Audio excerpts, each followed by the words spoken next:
Hello. Hello, everyone.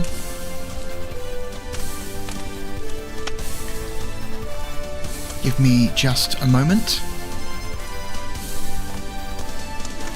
and we'll get on with it.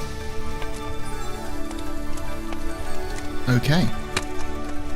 Switching over in 3, 2, 1. Hello, and welcome to part 5 of Ranking of 25 Years. A hopefully short-lived series on, well, where I rank my favourite games from the last 25 years. That is the years 2001 to 2025. We have currently ranked 244 games so far. Our current last place is Child of Eden by Q Entertainment. And our current first place is Dark Souls from Software. Keep in mind, this is a list of favourites, so even the games down at the very bottom are games I consider to be quite good. Right, we are up to the year 2014. We are halfway through the 2010s. I had originally, well, not originally, but when I realised I'd had to do multiple episodes of this, I had thought that part 5 would be the final part. It's not going to be. I don't think it can. We're going to do a part 6, but part 6 will absolutely be the last part. We're going to keep going for as long as we need to in part 6 until this ends, you know? Part 6 will absolutely be the final stream of this, no matter how long it takes. How far we get in part 5, I'm hoping that we get to, at least we get through 2017. Okay. Let us begin with the games from 2014. So, I have 12 games here from 2014 that I have pre-ordered for this. And the game in 12th place from 2014 is a little indie game called Naissance. Naissance is an obscure little game. It is a traversal game.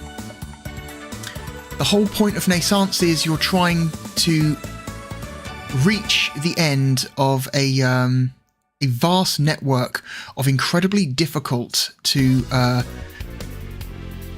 traverse facilities. You are a lone person trapped in a world full of bizarrely designed, almost machine-like corridors and structures. Structures that are clearly not designed for humans to traverse, but you've got to figure it out somehow. The Naissance game was heavily inspired by, hang on, see if I can reach it,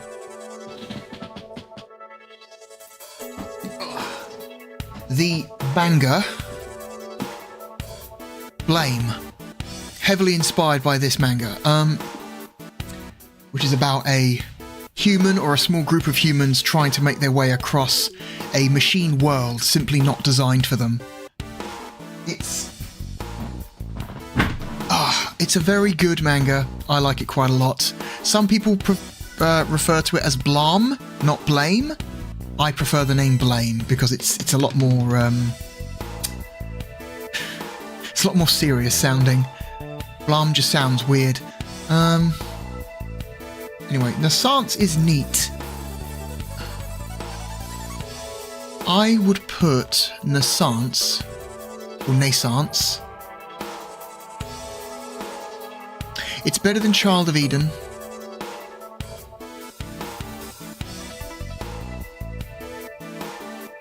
It's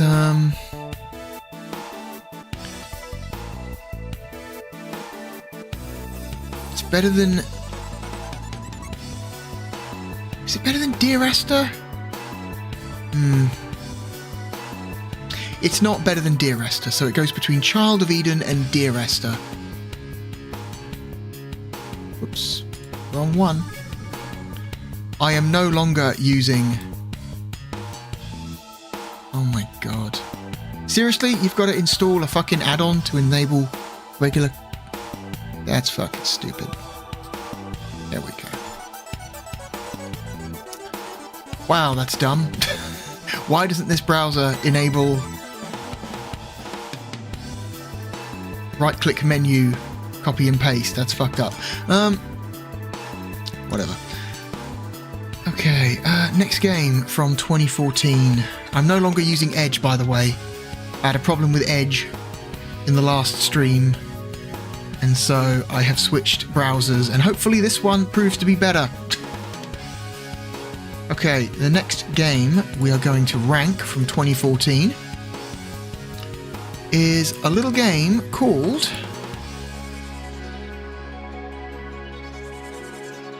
Shovel Knight. Shovel Knight is a very charming 8-bit styled platformer that came out for the 3DS and Wii U, and then eventually everything else. And it's a very, very good, charming one of those. I have my physical copy here still. Yeah, Shovel Knight is excellent. The character design is great. The level design is great. The soundtrack is great. It is an excellent one of these. One of these being a indie pixel art platformer.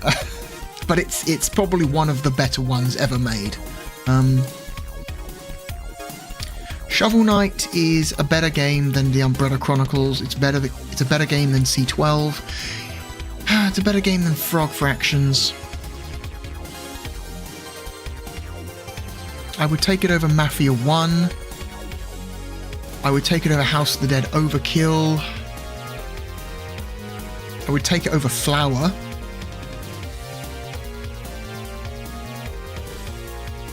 I would take it over Rise of Nations. I would not take it over Super Scribblenauts. So it's our new number. God's sake, just do it. Just install the goddamn thing. Are you kidding me? Fuck off. I'll do that later. What? Why won't it do it now? You did it earlier. There we go. That's fucking stupid. Google Docs is fucking stupid.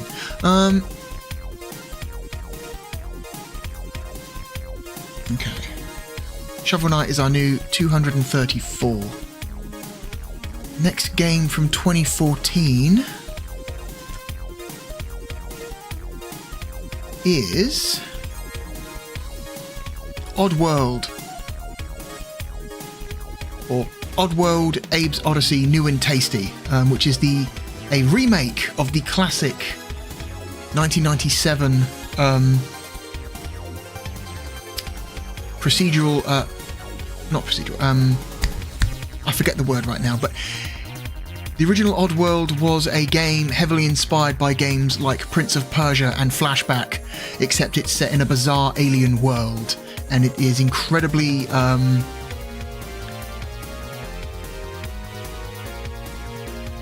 endearing and interesting and bizarre and fascinating.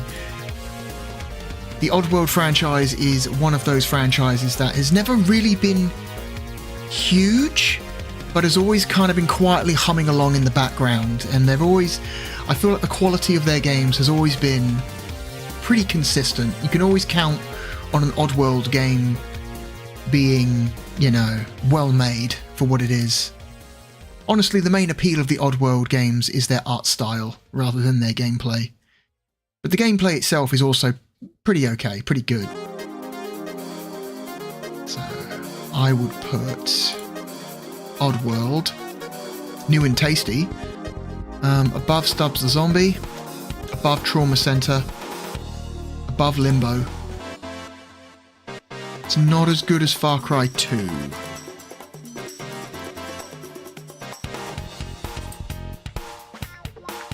The fact that I can copy and paste with the keyboard and not the mouse is fucking stupid. The fact that I need to install an add-on to be able to copy and paste with the mouse is one of the dumbest things I've ever seen.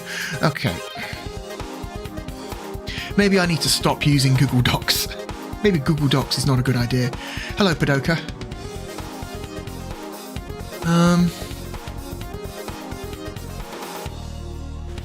I'm just fighting with Google Docs. Did you know that you have to install an add-on into your browser to allow you to copy and paste using the right-click menu with the mouse in Google Docs? That's fucking dumb. Yet you can do it with the keyboard just fine. It's incredibly stupid.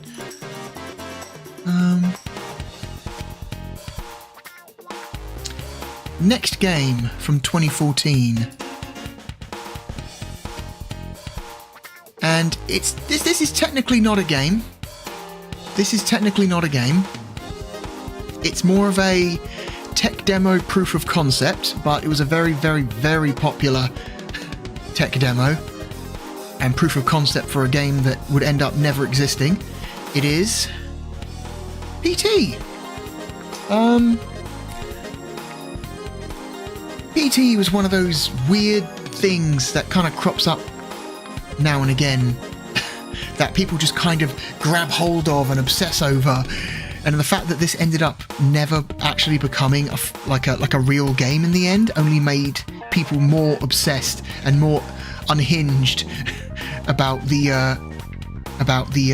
playable teaser, which is what PT stands for. It's a very good playable teaser. As a horror experience, it's quite effective. It's not Edge. I'm not using Edge. This is not Edge. I'm using a different browser. I'm giving Brave a try. So far, it's been fine, but I don't think it's a browser issue. It's Google Docs themselves saying, hey, if you want to copy and paste with the right-click menu, you need to install an add-on, which is dumb. It's incredibly stupid. Like, I'll try it here. Hang on. Next time I try to paste this in, I'll try using the right mouse button menu again, and I'll show you. It's incredibly dumb. I think it's time for me to stop using Google Docs, I think is the lesson here. I think it's time for me to just give up the convenience of Google Docs, because frankly it's no longer helpful in many ways. PT I think is a more, I don't know, I like PT more than Far Cry 2, I like it more than Prey, I like PT more than Beautiful Joe.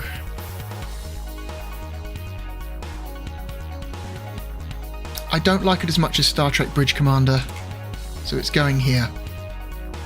See, there it is. Enable cut, copy and paste? You need to install an add-on. Like, fucking what? And then you hit install and then it takes you to a page to install an extension. It's like, no, I don't think so. That seems like some bullshit to me. I'll just use the keyboard, it's fine.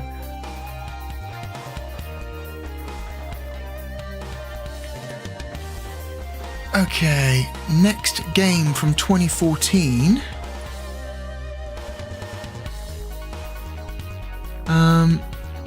Is another downloadable title that originally came out for the 3DS, but eventually made it everywhere. SteamWorld Dig. SteamWorld Dig is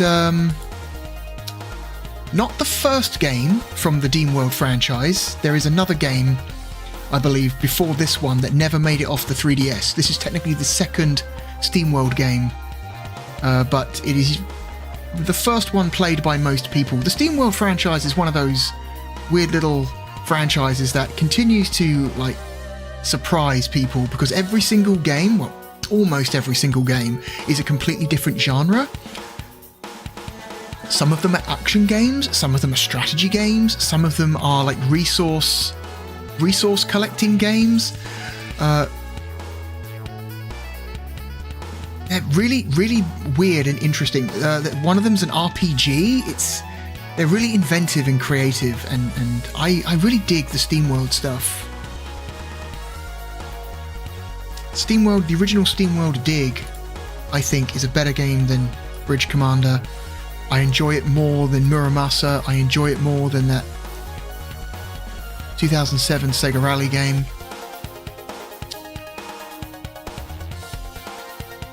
Seems like it, yeah. It seems that Google is just being petty. Yeah, absolutely, I agree. I think SteamWorld Dig is better than Plague Inc. I think it's a better game than Antichamber. I don't think it's better than Saints Row 2. So we're going to stick SteamWorld Dig. Again, I fell for it again. It's a physical reflex. I can't stop myself doing it. Keyboard. Okay. Next game we're going to rank from 2014 is another indie game. This game is a little comedy game called Jazz Punk. If you have never played jazz punk and you like good jokes, play some Jazz Punk. Jazz Punk is a absurdist slapstick take on a 60s spy thriller. So you're playing a secret agent who needs to infiltrate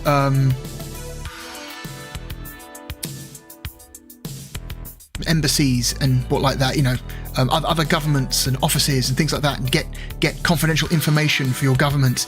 And it is one, maybe the single most absurd and funny take on that kind of story. Jazz Punk is incredible. It's very funny. I like Jazz Punk more than Farming Simulator. I like Jazz Punk more than Gotcha Force. I like it more than Jade Empire. I like it more than Soul Reaver 2. I like it more than Amnesia: The Dark Descent. I like it more than that 2008 Prince of Persia game. I like it more than Fez. I like it more than Thomas Was Alone. I like it more than Gone Home. I like it more than Tony Hawk Underground. I like it more than all of these. I do not like it more than Pac-Man DX. So it's going between Killer 7 and Pac-Man DX. Quality comedy. Again, I almost did it again. No. Okay. It's our new 189. Okay, next game from 2014 is Alien Isolation. Alien Isolation is an incredibly well-made and effective horror game that is a slavish recreation of the aesthetics of the original Alien, and it looks fantastic. This is maybe... It's been over 10 years since this game came out, and in some ways it's still one of the best games I've ever seen. There's just something about the visual look of this game that is amazing to me. The sheer amount of detail to the environments, trying to make it look like a filthy 1970s like space station, or you know how like movies from the 1970s thought, you know, future space stations might look. It is a very effective recreation of that style. As a horror game, though, this game is scary for the first 6 hours, and then for the remaining 12 hours, it's a little bit annoying. I found that the Xenomorph and everything around the Xenomorph got old pretty quick. I think they made the Xenomorph too capable in this game. He's, or it is... It's very, like, good at tracking you down. Almost a little bit too good, to the point where it makes the game annoying to play at some point, and it's like, oh man.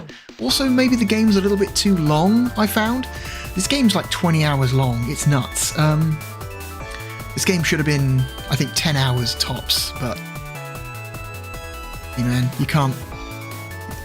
The amount of money they spent making this, I suspect making it last only 10 hours was probably out of the question to them for some reason. Alien Isolation is a fantastic game though, at least for the first 6 hours.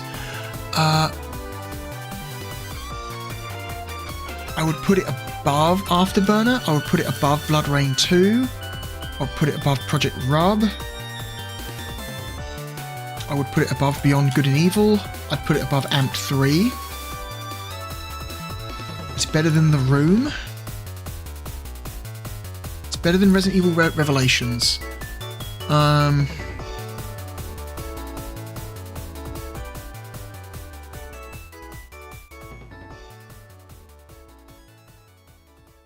It's not as good as Twilight Princess, so... I did it. God damn it. I'm going to end up putting a post-it note on my monitor telling me to not use the right-click menu. Okay. Next game from 2014 is a little game that came out for the Wii U called Captain Toad Treasure Tracker. I still have my physical copy here. Captain Toad Treasure Tracker is a delightful little puzzle platformer starring Captain Toad from Super Mario Galaxy games. Basically, you are dropped into what is effectively a little square-shaped diorama of a level, and you have to make your way around the level in a specific way in order to collect all the treasures in the level. You don't have to collect all 3 treasures to clear the level, but if you want 100% the game, you need to collect all 3. And it is a delightful little puzzle platformer. It is very, I don't know, it's very charming, extremely charming little game that eventually got ported to the 3DS and the Switch. I think they added more levels to those versions of the game as well, so I think right now the best version to play is technically the Switch version, although there is some Wii U exclusive functionality that the Switch does not do a good job of replicating. I would take Captain Toad over Twilight Princess. I would take it over Sonic Rush. I would take it over You Don't Know Jack. I would not take it over Space Channel 5 Part 2. God damn it. It really is just a physical reflex. I can't stop myself doing it. Okay. Okay, next game from 2014 is a little RPG called South Park: The Stick of Truth. South Park: The Stick of Truth was, I think, far better than anyone could have possibly imagined. This is a game that is it's quite a damn good RPG. The RPG mechanics of Stick of Truth are very good.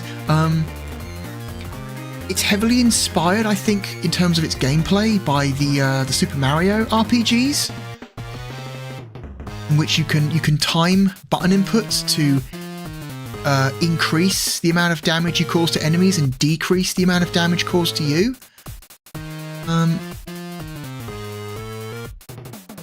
It's just a very, very well-designed RPG that is also quite funny because it's a South Park game, and it's a South Park game written by the people who write the show. So it's the same writers of the show who wrote this game, and it really shows. Very funny game in that South Park style. I know South Park is maybe not the most well-aged comedy, you might say. There are a lot of people who have turned on South Park over the years because they consider the style of comedy to be out of date, you might say. But I still really enjoy the way South Park tells its jokes. It's really, at sometimes really inappropriate jokes as well. I would say South Park Stick of Truth is a better game than Spec Ops: The Line. It's a better game than Vampire the Masquerade. I like it more than Luigi's Mansion. I like it more than Jet Set Radio Future. I like it more than Pokemon Ruby Sapphire.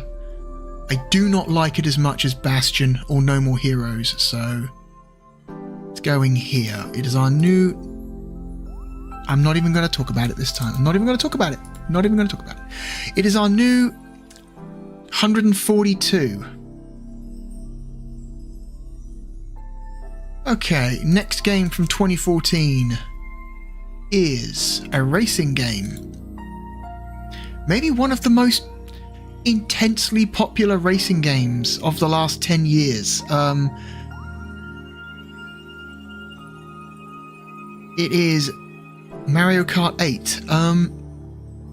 I'm going to lump in all of the different versions of Mario Kart 8 for this, so when I know we're technically ranking the 2014 version on the Wii U here, but I want you to imagine that this also includes the Switch version with all its DLC as well. So both versions of Mario Kart 8.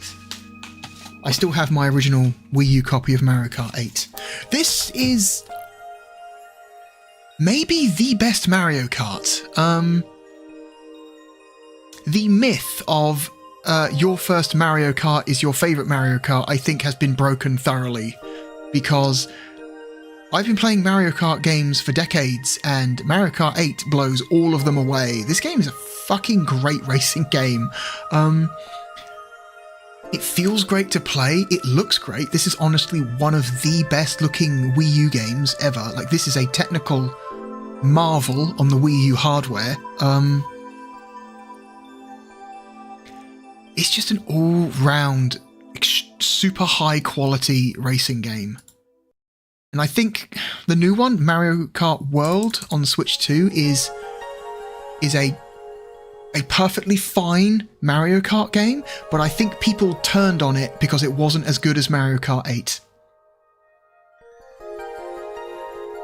I think that's why the reason people turned so hard on World is because they were expecting a game to be as good or better than 8, and it wasn't. It's still good, but it doesn't reach the same heights as 8, and so everyone got mad about it.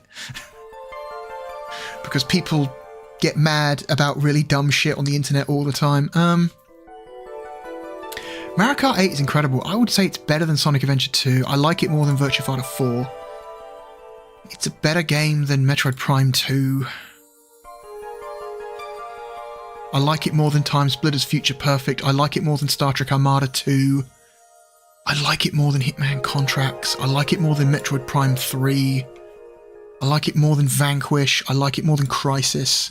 I like it more than The Wonderful 101.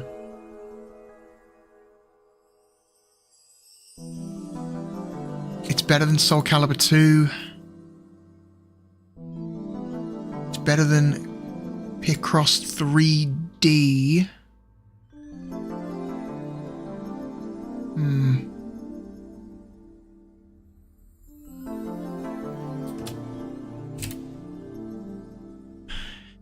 It's better than The Wolf Among Us. Is it better than Virtua Fighter 5?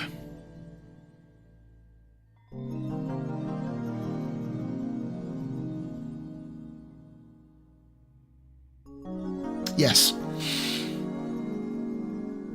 It's better than Advance Wars 1. It's better than Time Splitters 2. It's better than Jedi Outcast. It's better than the original Rock Band. It's better than the original yes. Yes, it's better than the original Animal Crossing. I would take it over Burnout Paradise. It's better than Super Mario Sunshine.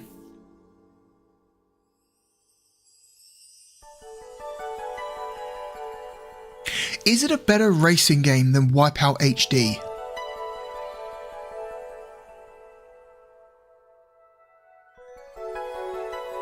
That's not a question I'd ever thought I'd have to ask myself.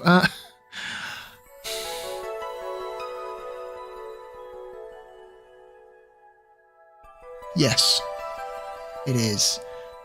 But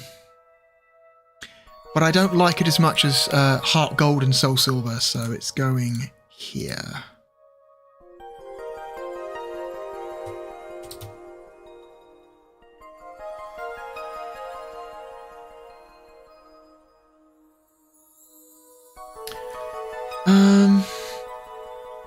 Okay. 2 more games left in 2014.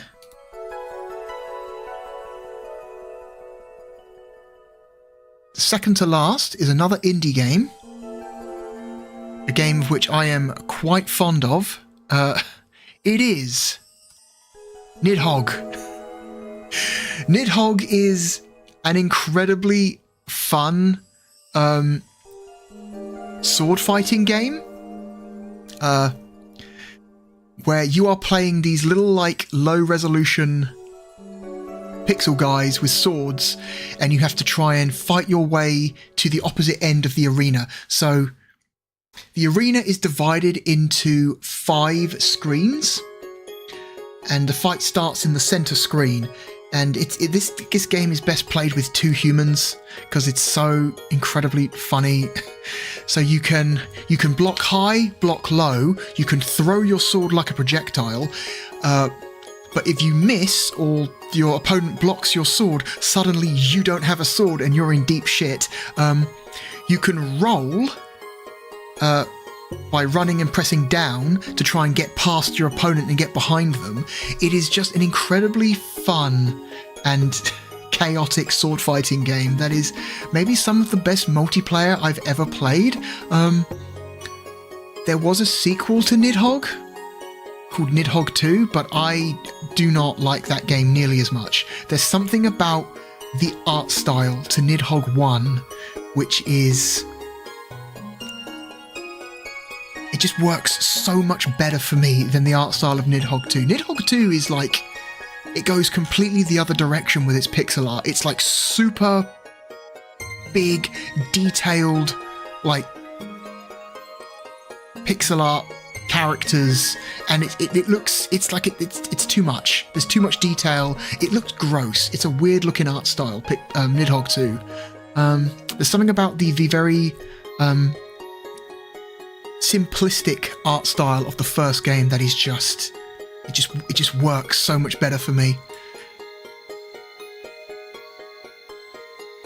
Nidhogg. I like Nidhogg more than Halo 1. I like it more than Bioshock Infinite. I like it more than Dawn of War.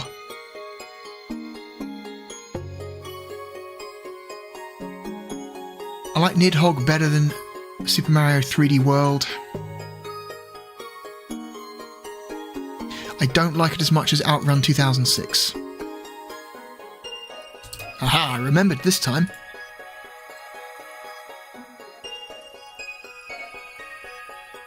Okay.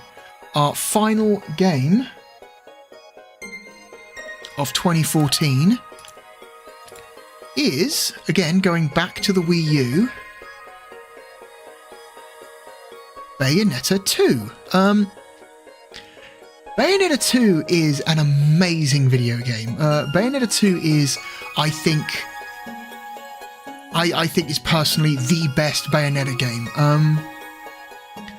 A lot of people really like the first one. I never really could get into the first Bayonetta. I found the move list in that game really hard to learn, like from like a button input perspective. Like the move list in Bayonetta 1, I just couldn't get my head around. They switched up the move list in a way that it's a lot easier to understand and learn in Bayonetta 2. And also, it's Bayonetta 2 is also, I'm going to say, a lot more like fantastical with its set pieces. Bayonetta 1 has some amazing set pieces.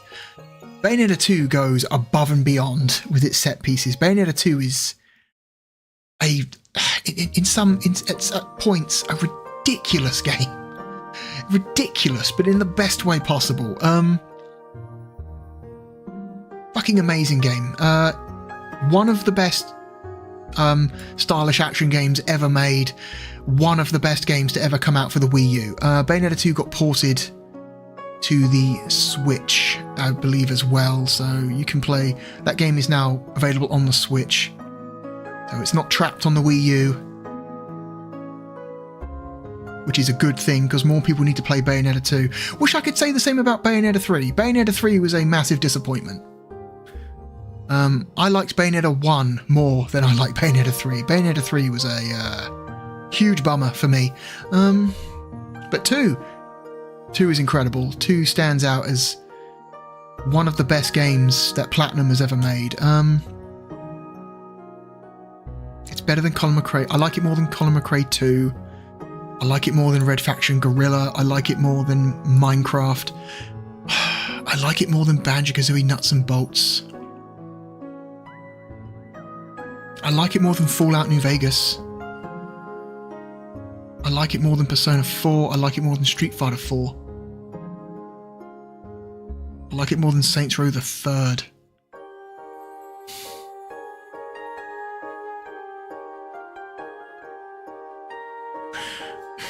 I like it more than Skyrim.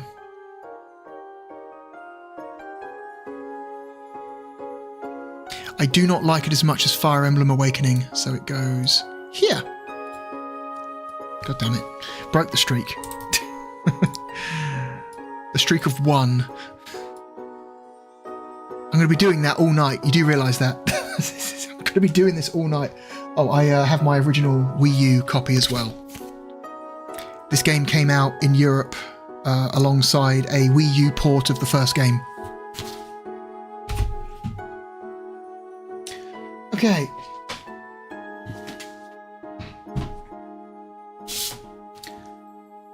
That's it for 2014, and we're only 42 minutes in. My God. Can we keep it up? It's time for us to head to 2015. There's quite a large number of games in 2015. We've got 18 games for 2015, but from 2016 onwards, the number of games per year drops dramatically. So once we get past 2015, we're basically on a home stretch to the end, more or less. The number of games that really stand out in my mind from the last 10 years is not, honestly, nowhere near as many as the previous 15 before that. Okay. My least favourite of 2015 is a little indie game. Enter the correct folder. Hang on. Called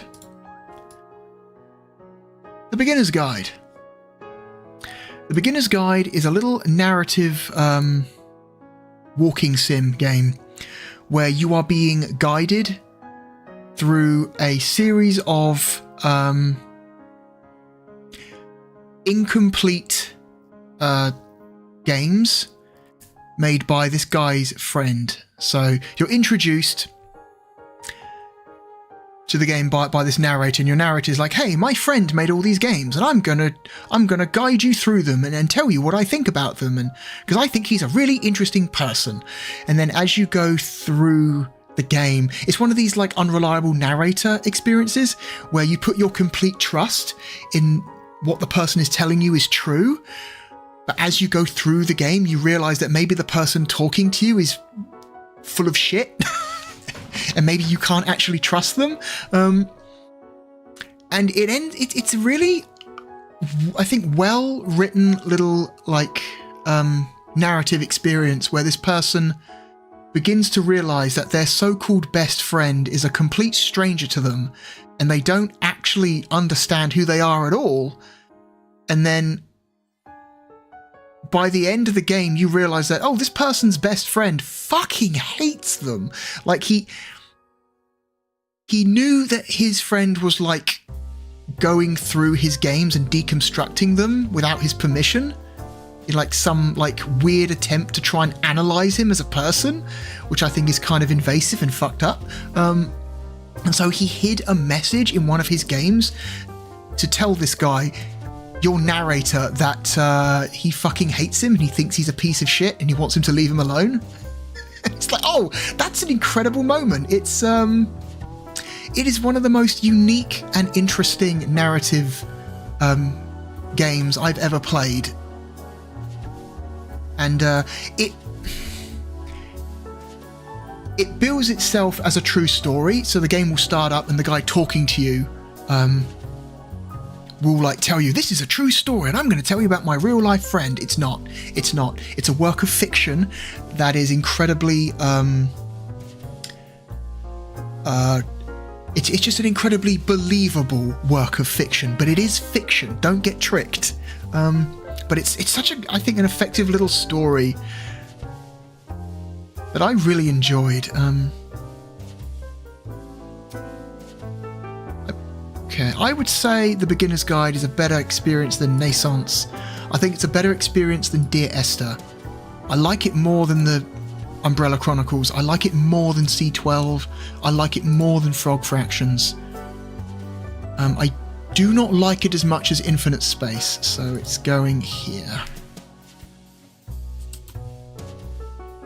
So our new number 251. Okay. Next 2015 game is an RPG going back to the Wii U again. It is Xenoblade Chronicles X. I have an original copy here for the Wii U. I am not a Xenoblade guy. I'm really not a Xenoblade guy. I did not like... I mean, I got like a few hours into the first game. I completely bounced off of 2. Did not play 3. I do not consider myself a Xenoblade fan, but I really enjoyed my time spent with Xenoblade Chronicles X, because Xenoblade Chronicles X is a completely divorced from the universe and characters of those other games.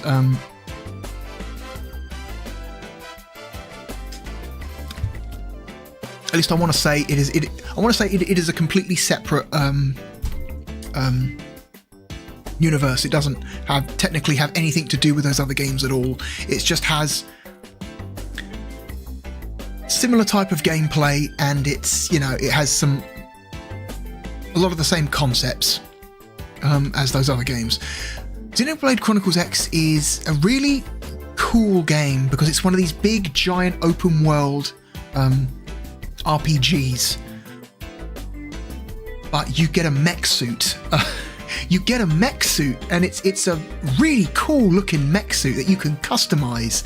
You can change its weapons, you can change its armor, you can give it like new abilities, you can upgrade the mech suit. And this mech suit, you can transform into a bike, you can make it fly. It is so cool. And because like the mech is like much bigger than you are, and so you're running around this giant open world, and there are just enemies out there that are simply too big for you to fight. Like, they would kill you in a couple of hits. They're too big for you. Once you get the mech suit, though, you can take on monsters many times greater than the kind that you were able to take on foot, and it's just such a cool. It's such a cool idea. This game has... I'm going to use this phrase again, bear with me. This game has a lot of cool factor. A lot of cool factor. The story is interesting. You are a colony ship who are escaping from a doomed Earth after an alien invasion, and you crash land on this planet. And you have to try and make a new life on this planet with the resources that you've brought with you and the resources that you're able to scratch up from the environment around you.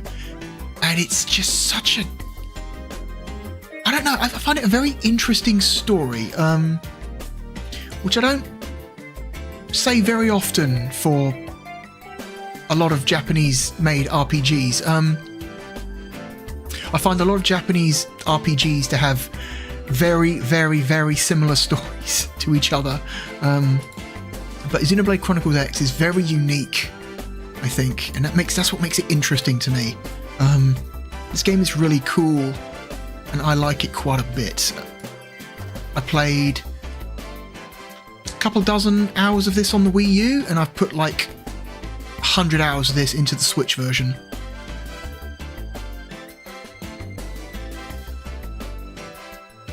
Yeah, Monolith, yeah, the fucking Xenoblade games, I will admit, have very uneven difficulty curves.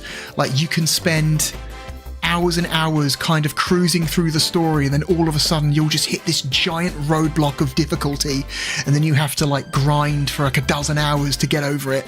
Yeah, the Xenoblade games do like doing that.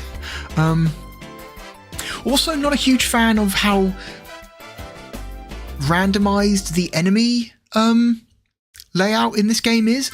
Like, there are level 50 enemies right inside the starting area, which I think is fucked up. It breaks the rule of traditional JRPG power scaling, you know, where the further you get away from the starting area, the stronger the enemies get. Like, no, the enemy levels are mixed up all the way around the world, and I found that very annoying. Yeah, the scale in this game has an incredible sense of scale, right? Incredible sense of scale. I like this game more than Aliens Infestation. I like it more than Super Scribblenauts. I like it more than Far Cry 2. I like it more than Farming Simulator. I like it more than Worms World Party. I like it more than Binding of Isaac. I like it more than Virtua Tennis 2. I like it more than Project Rub. I like it more than Nintendogs. I like it more than... I like it more than Professor Layton. I like it more than Second Sight.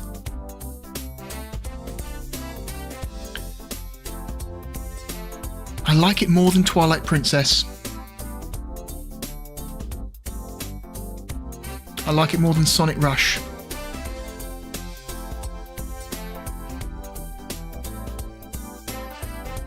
I like it more than Captain Toad.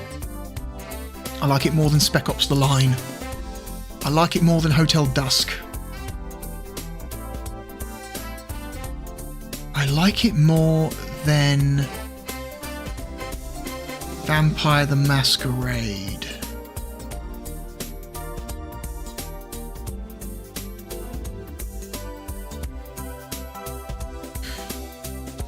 I like it more than Ikaruga. It's better than Human Revolution. Okay, we're deep into Resistance now. I don't like as much as Sonic Adventure 2. Dead Rising is a better game.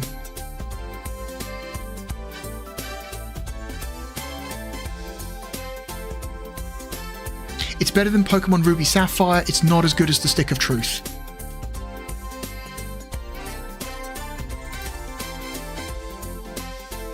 There we go. Okay, next game from 2015 is... Bear with me.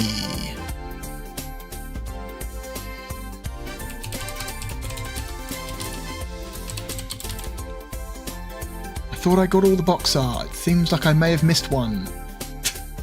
I may have missed one. Okay, here it is.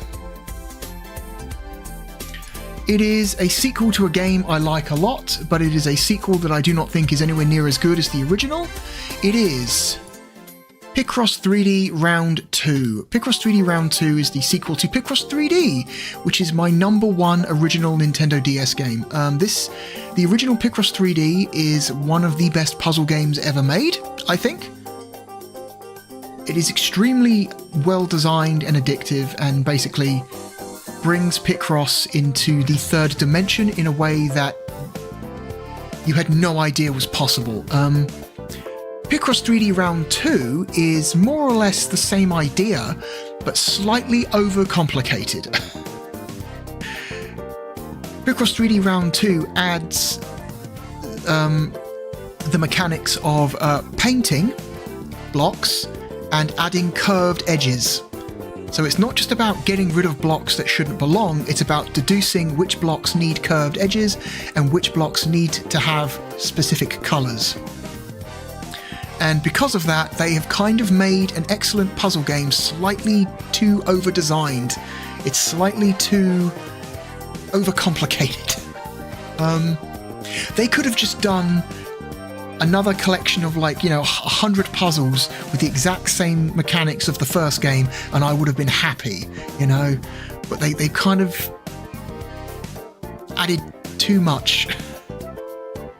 They added too much, which doesn't ruin the game at all. It's still a very, very fun puzzle game, but it's a little bit too much. Picross 3D Round 2 is... it's better... I like it more than No More Heroes. I like it... Where's the original Picross 3D? It's up here, isn't it? Yeah, it's here. It's currently on number 76. It is nowhere near as good as Picross 3D 1. Far Cry 3 is a better game. Binary Domain is better. Left 4 Dead is better. Ghost Trick is a better is a better game. Asura's Wrath is a better game. It's It's not as good as Asura's Wrath. It's better than Star Trek Armada 2.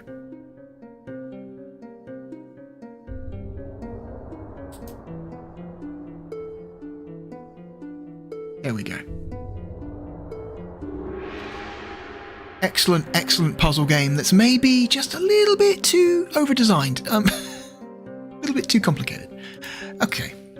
I, of course, have my original physical copy still.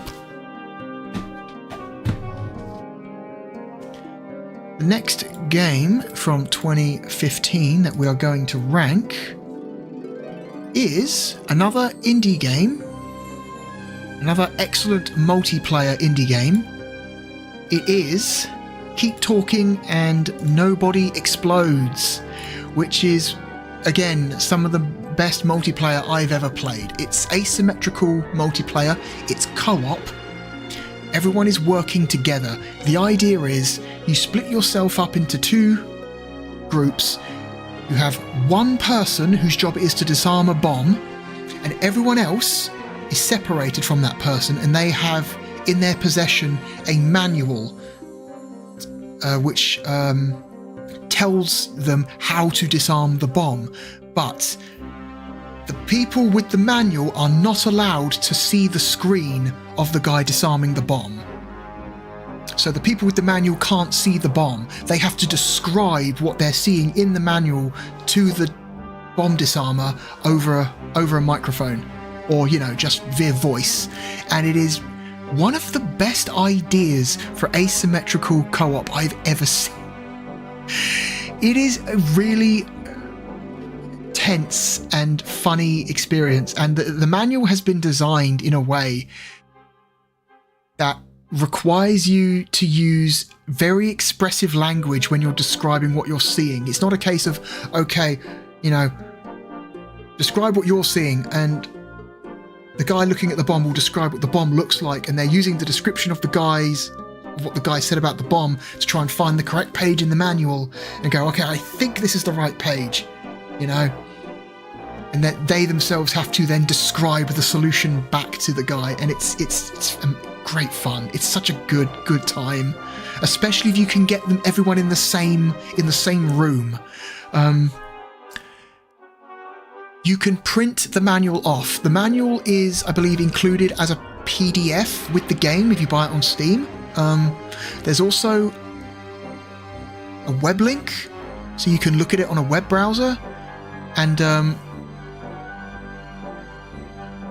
what's great fun is if you print the manual off, you print it into a physical, paper document, staple it together, and then you with a laptop on one side of the room disarms the bomb, and your friends on the other side of the room who can't see your screen are going through the paper document. That's a really good way to play this game.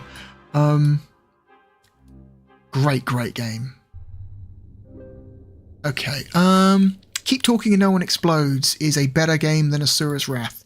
It is a better game than Elite Beat Agents. It is a better game than Fable The Lost Chapters. I like it more than Hitman Contracts. I like it more than Journey. I like it more than Superstar Saga.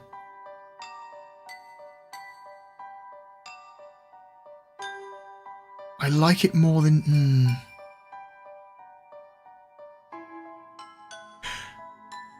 I do not like it more than Phantom Detective or Ninja Gaiden Black, so... Goes here. It's between Mario & Luigi Superstar Saga and Ghost Trick. Come on now. There we go. Great multiplayer game.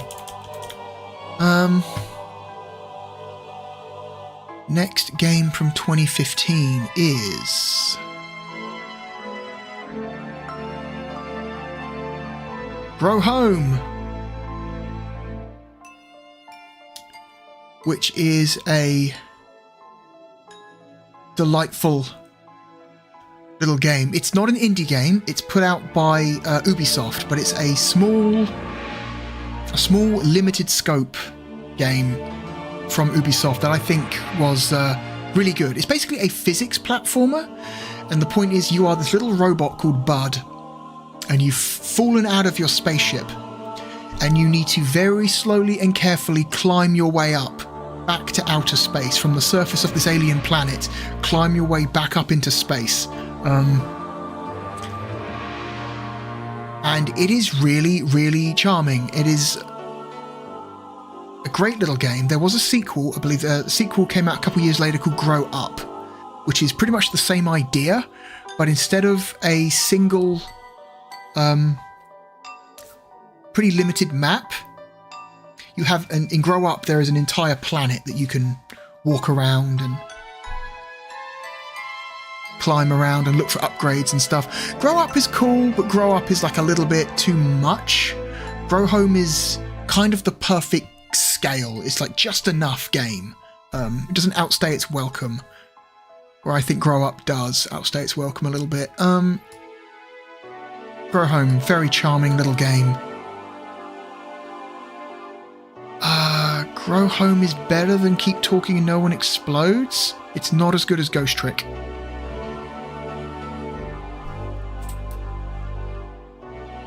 There we go. Next game from 2015.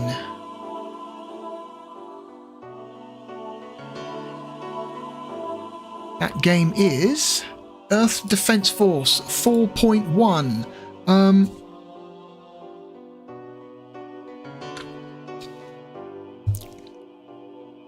I have become an EDF fan over the last 10 years. The first EDF game I played was this one, Earth Defense Force 4.1. I had been hearing about the EDF games for a really long time, and I knew that they were very, spectacular in terms of, scale and enemy count, but I also kept hearing that they were incredibly janky and very, kind of bad controls. So I was always hesitant to try them out until I eventually picked up a copy of Earth Defense Force 4.1 for the PlayStation 4, which I have here, and I never looked back. I am an EDF convert. EDF is amazing fun. The games aren't the most well made ever. There's definitely a lot of jank with the EDF series, but I think the sheer like scale and absurdity of the set pieces in these games completely makes up for it. Like, okay, yes, like you haven't been charged down by 500 ants. If you haven't been charged down by an oncoming army of 500 ants, then you haven't lived. EDF 4 was the game that introduced... well, no, it wasn't the first EDF game to introduce new classes. That was EDF 2 on the PS2. But EDF 4 expands the classes to 4 different classes. You've got a regular foot soldier. You have a flying soldier, like a wing diver. They're usually given different names for every game. Every game gives the wing divers a different name. There's a lancer, which is like a big, slow, heavy dude with a shield, who's great fun to play as once you get like better equipment for him. And then there's the guy who I forget what his class is called, but you don't fight yourself. You have very limited options in terms of direct damage. You fight by calling in artillery strikes and vehicles and satellite strikes and things of that nature, and it's and calling in giant robots that you can pilot, and it's such a ridiculous series of games that they never quite managed to get rid of the jank, but man, there's these games have got so much heart. So much heart. I think EDF 5 is my favourite EDF of all of them. I've played all of them, by the way. I've played the original one. I played Monster Attack, as it was called, on PS2 in Europe. Global Defence Force, which is EDF 2 in Europe on the PS2. Earth Defence Force 2017 for the 360, which is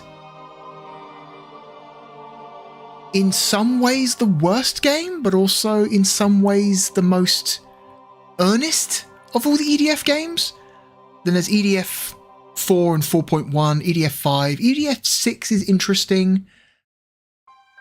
EDF 6 kind of let me down in some ways. Then you've got the non-Sandlot EDFs, which are all terrible.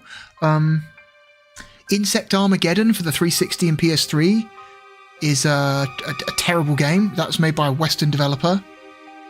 That was awful. And then there was EDF Iron Rain by Ukes. Was it Ukes who did Iron Rain? Hang on. Iron Rain was developed by Ukes. Iron Rain sucks. Iron Rain is fucking trash. Iron Rain is the worst EDF game. Fuck Iron Rain. If EDF is not made by Sandlot, it's not worth playing. Okay. EDF 4.1 is really good. I like it more than Ghost Trick. I like it more than Freelancer. I like it more than Halo 2. I like it more than Puppeteer. I do not like it as much as Max Payne 1. So it goes here. Earth Defence Force 4.1. There we go. The Shadow of New Despair.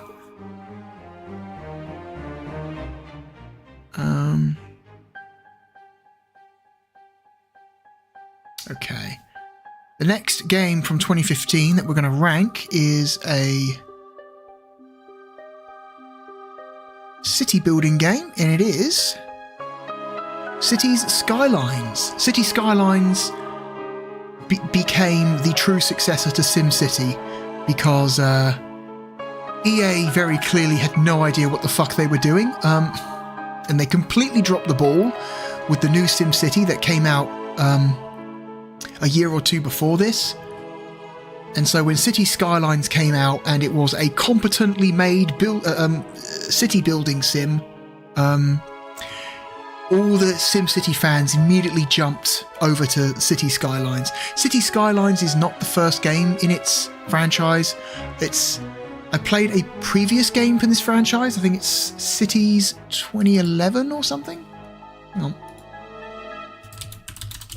Yeah, Cities XL is the name of the franchise before this one. So Cities XL 2011, which was the game before this, and then Cities Skylines, which was, I think, a massive improvement over Cities XL. Unfortunately, Cities Skyline 2 is, I think, not as good as the first Cities Skyline, but oh well. Can't have everything all the time. But Cities Skylines 1, amazing, amazing game. Still my favourite city building game. I think it's a better... I like it more than Max Payne 1. I like it more than the Stanley Parable. I like it more than Crisis. I like it more than Yoshi's Island. I like it more than Metroid Prime 1. I like it more than Homeworld 2. I like it more than San Andreas. I like it more than Far Cry 3.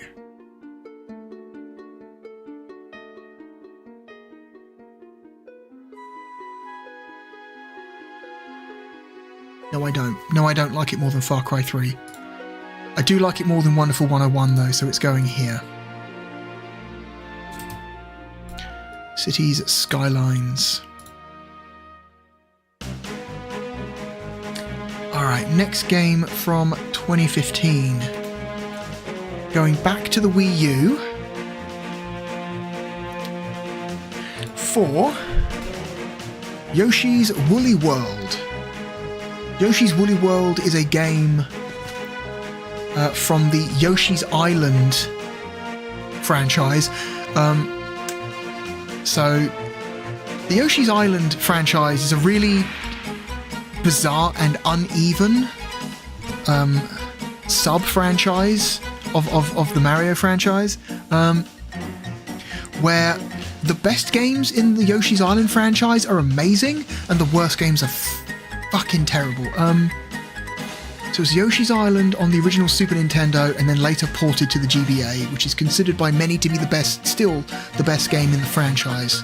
Then there's Yoshi's Story for the N64, which is not as good as Yoshi's Island, but I still think is pretty okay. Then there was, like I said, that port of Yoshi's Island to the GBA after that. Then there was a Yoshi's Island DS game, which I thought was terrible.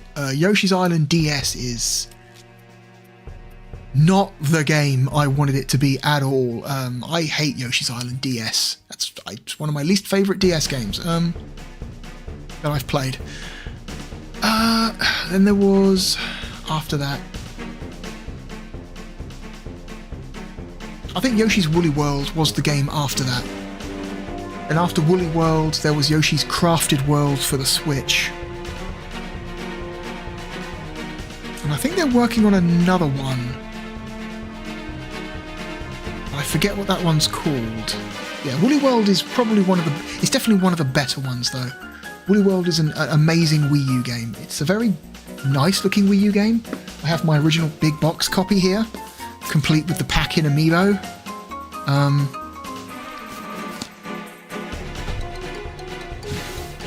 Woolly World is an extremely good Yoshi's Island style game. That looks great. The 3DS version has more content, I believe. When they ported it to the 3DS, they added more levels. But obviously the 3DS version doesn't look nearly as good as the Wii U version, which still looks really nice. It's a really nice looking game, Woolly World.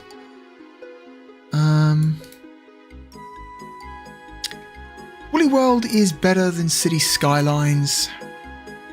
I don't like it as much as Far Cry 3, so it's going to go right above City Skylines. It's going to go right here. No, don't do it.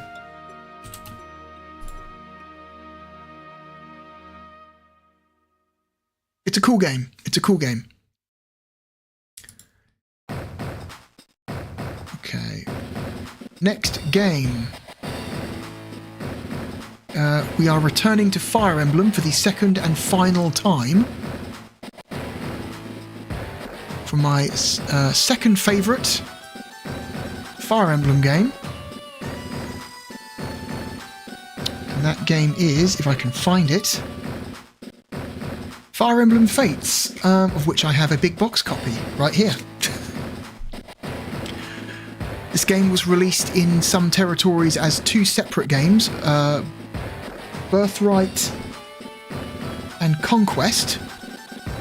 And if you bought both games, you unlocked a third campaign, Revelation. I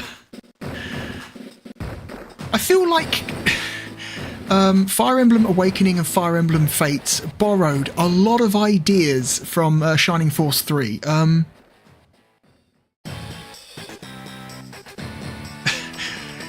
Shining Force 3 split itself up into 3 separate campaigns that you had to get separately. And so Fire Emblem tried that with Fates, and I you know what? It's okay. I don't like it nearly as much as Awakening. I think Awakening is a much better story. I think the characters in Awakening are more interesting. You definitely start to see...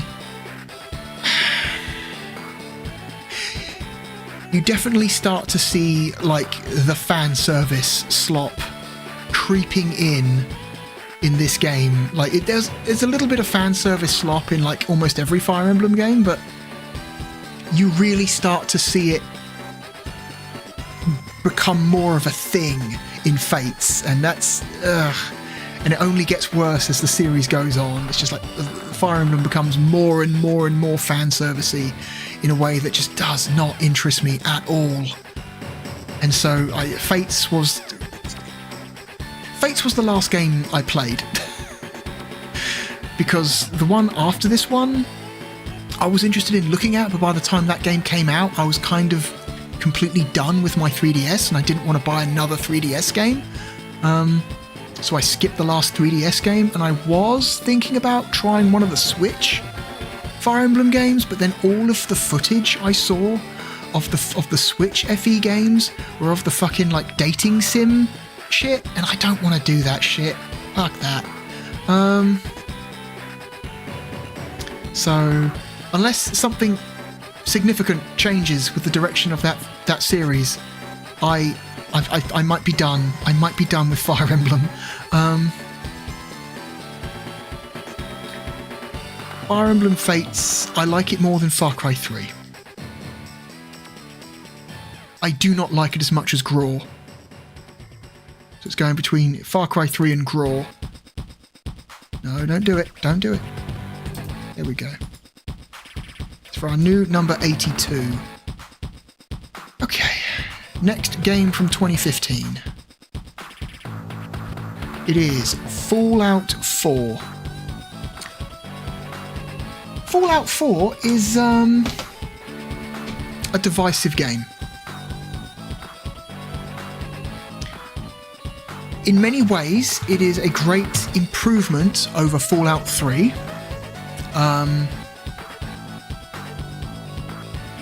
But it also finds brand new, unexplored ways to disappoint the player. Fallout 3 is all the way up in 29. Even though I think in many ways Fallout 4 is a better gameplay experience than Fallout 3, there are just things around the edges of Fallout 4 that really like annoy me as a player, that have prevented me from going back to Fallout 4 since it launched. I've started a new Fallout 3 campaign multiple times over the last 10 years. I have not tried to replay Fallout 4 once. I will say Fallout 4's main story campaign is a lot better than the main story campaign in Fallout 3. The synthetics storyline in 4 is actually a really good idea. It's very very heavily inspired by Blade Runner, which I like quite a lot. It also bears a lot of similarity to Binary Domain, the game that we ranked in the previous stream. Very lot of very similar ideas there between Binary Domain and Fallout 4. That idea being that some mysterious organization is slowly replacing all the real flesh and blood human beings with synthetic artificial robots who don't know that they're robots. They still think they're humans. Which I think is a really cool sci-fi concept. And so, you know, Fallout 4's has a lot of cool stuff. There's a lot in Fallout 4 that I like quite a bit.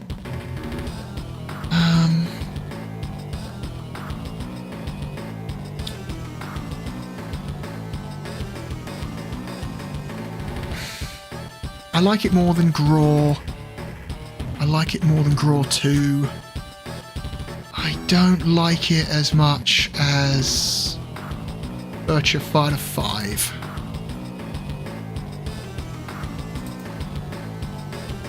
There we go. My original copy here. Next 2015 game.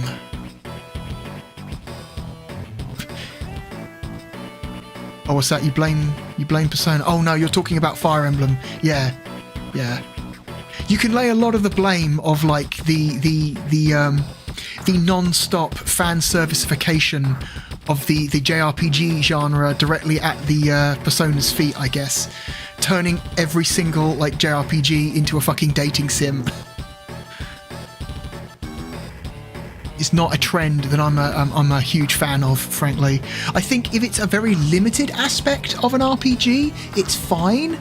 But when it's like literally 50% of the gameplay is the dating sim, that's no longer interesting. I don't care about that.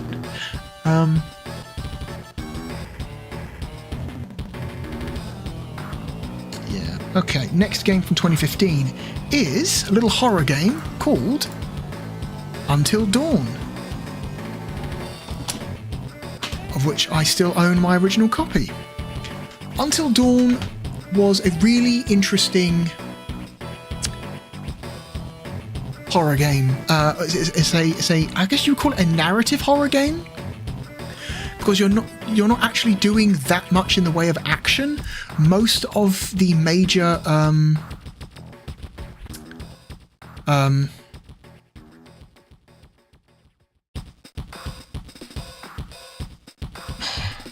important sequences in the game are like cutscenes, and you're making choices like it was a Telltale game.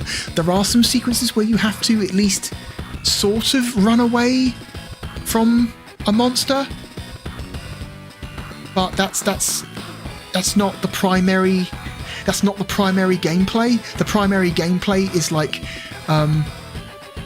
quick time events and choosing the correct options on a menu. A ton of work went into the presentation of this game. This is a really nice looking PS4 game, I think. It didn't have the best frame rate, but because it's not a fast-paced action game, the unstable frame rate wasn't a huge problem. This is a game you mostly watch and then occasionally select options, right? So the frame rate is not a deal breaker in a game like this. I like Until Dawn better than Fallout 4. I do not like it as much as Virtua Fighter 5. So it's going between Fallout 4 and Virtua Fighter 5. Now, there we go. Alright. Next 2015 game, where it's another indie game. Some people call it the best indie game of the last 10 years. I don't know if that's true, but it's a very good one. From Toby Fox, it is Undertale. Undertale is an incredibly charming, well-written and well-made RPG. Heavily inspired by Earthbound and Cave Story. That has a lot of very likable characters and a fantastic soundtrack. Undertale is maybe one of is maybe the single greatest indie success of the last decade, I would say. This little game came out of nowhere and just completely took over the internet for like what felt like 3 solid years.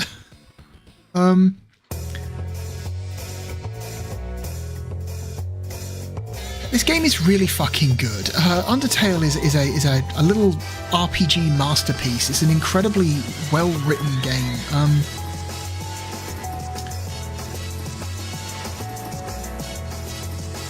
That makes you care about its characters. It's not easy to do that.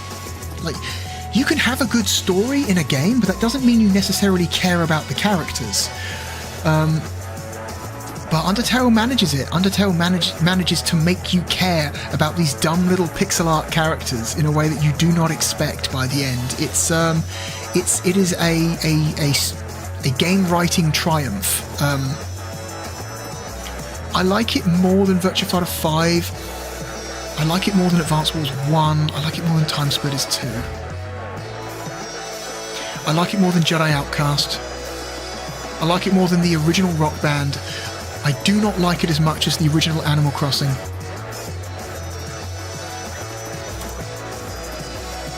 There we go. Okay, next game from 2015 is, we're going back to the Wii U, and some people call this maybe the Wii U's best game. I'm personally not so sure, but it's definitely one of the Wii U's best games. It is Super Mario Maker. What an excellent idea for a game. What an excellent idea for a game. I still have my big box copy with the amiibo. That's in there.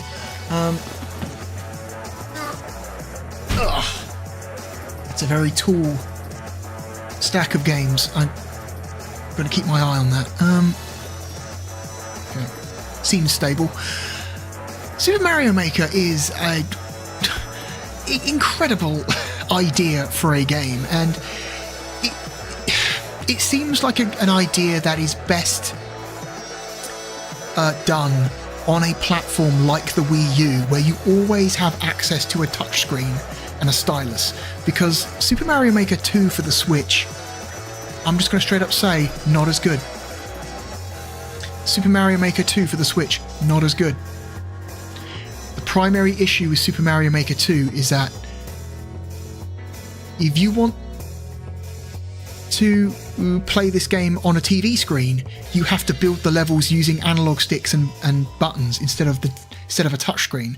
Which you can build stuff with the touchscreen on the Switch, but it's got to be in handheld mode, right? You don't always want it in handheld mode. Sometimes you want to sit back on a sofa and look at a TV. This is the game that is the best, one of the single best use cases for the Wii U controller. Like, this is, you know, if you think of the Wii U as a big DS, because essentially that's what the Wii U is. The Wii U is just the concept of the DS, but blown up to, you know, TV proportions.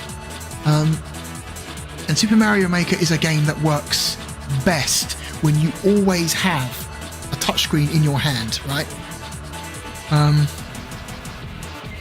It just makes building the level so much more like faster and precise. You can do it so much quicker instead of having to fumble around with the analog sticks to move stuff where you want it. It's such a fucking great implementation of this idea. And then there's the sharing aspect. You could share the levels you make online and then download other people's levels. It created this amazing like community of one-upsmanship, of who could make the hardest levels, who could make the most fucked up but still finishable levels in Super Mario Maker. And you definitely saw this community of just like, I don't know, this community of super skilled level designers come out of this game, and it was really amazing. And then all of a sudden Nintendo was like, we don't want to keep the servers up because fuck you. It's maybe the best like community multiplayer thing we've ever put out, ever, and we're just going to shut it down because fuck you. Because that's Nintendo. That's what Nintendo does, right? Nintendo loves making Nintendo-like decisions that screw over their community. Like shutting down the Super Mario Maker 1 servers. I believe there is a some kind of fan project in the works of trying to get up like of trying to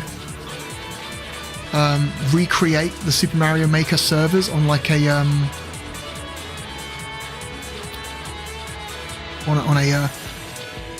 on like a fan server. They're trying to get that to work. Obviously, you would need a hacked Wii U in order to access something like that. I like to keep all my hardware vanilla if possible, so I'm probably never going to have access to that, but it's cool that it exists, that there are people out there working on that, trying to keep the online component of this game alive in at least in some form, because that was really the main draw for a lot of people. What was the online sharing of everyone's different levels. What a fucking cool game. God. And it's such a simple idea as well. Make your own classic 2D Mario levels, you know, and then share them online. Such a simple idea, and executed it so well. I would say Super Mario Maker 1 is a better game than the original Animal Crossing. I think it's better than Burnout Paradise. I prefer it to Persona 3. It's a better experience than Red Dead Redemption. It's better than Wipeout HD. I like it more than Heart Gold Silver.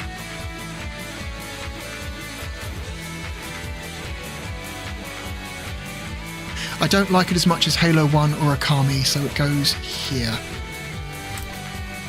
One of the best reasons to own a Wii U right here, still to this day. Because even though you can't share stuff online anymore, you still have a much better experience building levels with the Wii U pad than you ever will with an analog stick on the Switch. Okay, next game.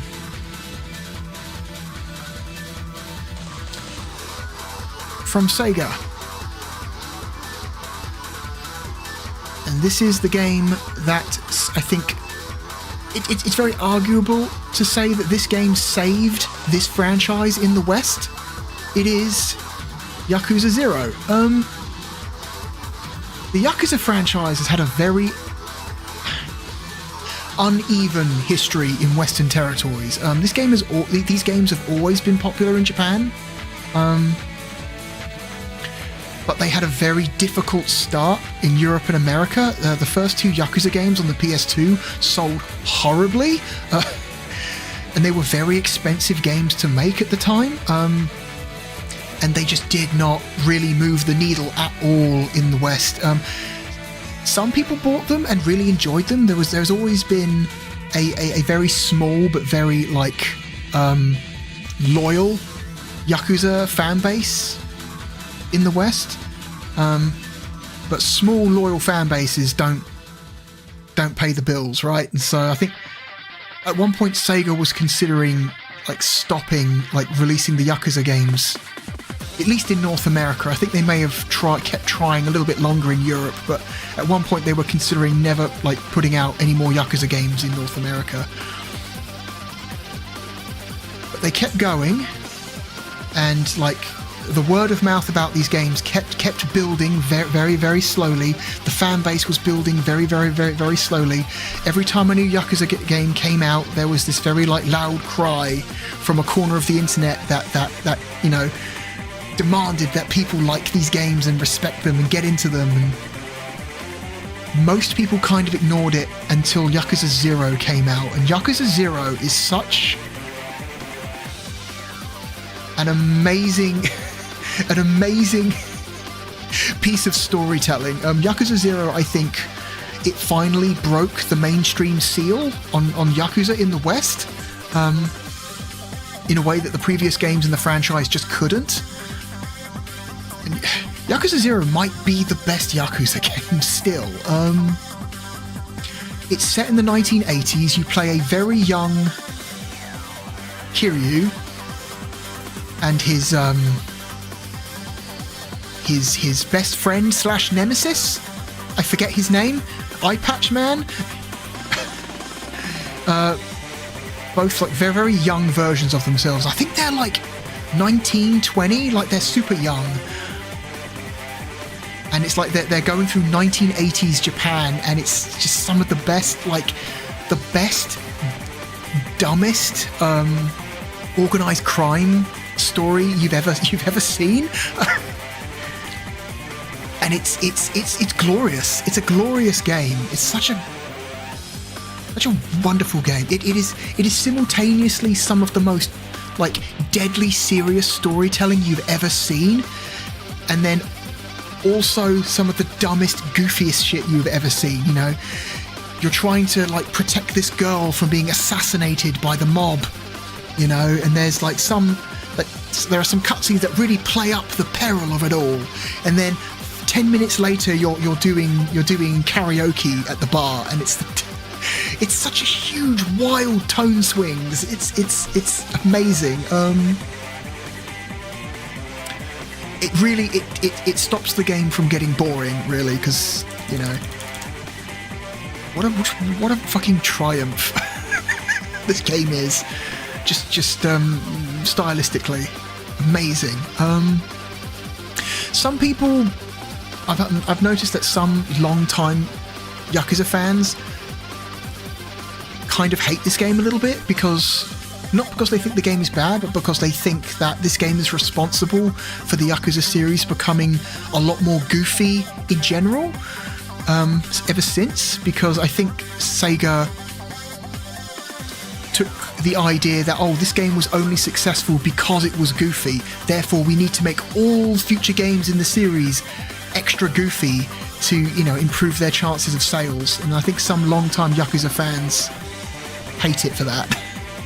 I don't know if that's true, but it's a compelling argument. I like Yakuza 0 more than Super Mario Maker. I like it more than Okami. I like it more than Halo 1. I like it more than Hitman 2. I like it more than MechWarrior 4. I like it more than Bioshock Infinite. I like it more than Smash Bros. Melee. I like it more than Assassin's Creed 2.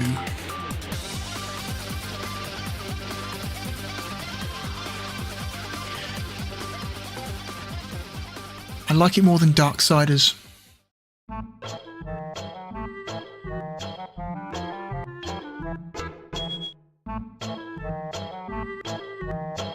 I like it more than Super Mario 3D World. I like it more than Nidhogg. I do not like it as much as Outrun 2006. Outrun 2006, something of a roadblock on this list.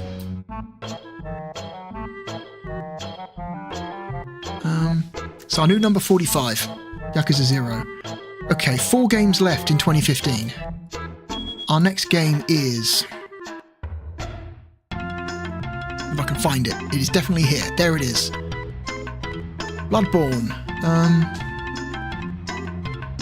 I have my original, well, not original copy, I have a copy of the Game of the Year edition that comes with the Old Hunters DLC. Bloodborne was a really important From Software release. It is absolutely a game that is considered part of the Souls line of games, you know, that start with Demon Souls, Dark Souls 2, and then Bloodborne's like a weird spin-off game. It absolutely has, you know, it's the same idea as those games, but it's like a little bit different. It's not about hiding behind a shield and looking for an opening. It's about getting stuck in,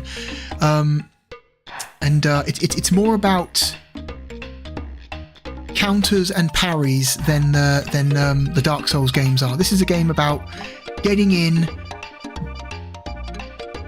getting stuck in, parrying, dodging, being fast and nimble rather than being careful and, you know, precise, you know. It's a much faster game than any of the Dark Souls games are, and I think that's why people really liked it. Stylistically, this game is kind of awesome. It's kind of a mix, like the style of this game is something of, it's like a mix between cosmic horror and gothic horror, right? So you've got like a lot of like gothic horror tropes and cosmic horror tropes that are then just kind of brought together into this just horrific looking world that you are traversing. Like everything looks like it fell out of a vampire's nightmare in this game. And there's nothing else quite like it. And I dig it quite a bit. I don't like it quite as much as the Dark Souls games, but I still think this is an incredible game. Bloodborne is a better game than Outrun 2006. It's better than the Mario Galaxy games. I like it more than Gary's mod. I like it more than the Beatles Rock Band. I like it more than Colin McRae Dirt 2. I like it more than Borderlands. I like it more than Fallout 3. I like it more than Minecraft. I like it more than Nuts and Bolts. I like it more than Batman Arkham City.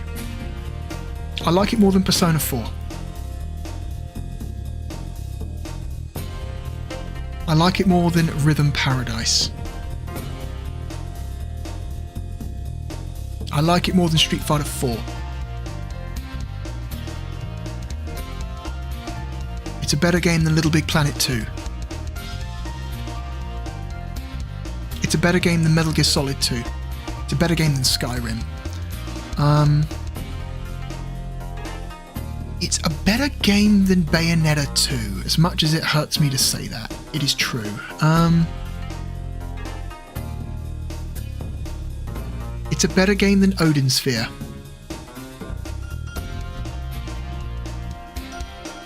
It's better than the original Mass Effect, so this is a top 10er already. It's better than Resident Evil 4. It's better than Modern Warfare.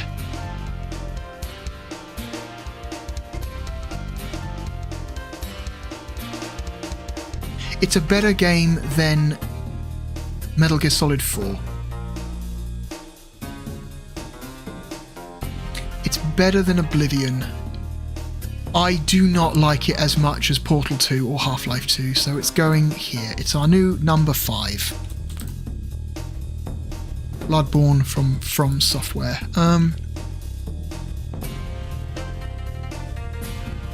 Okay.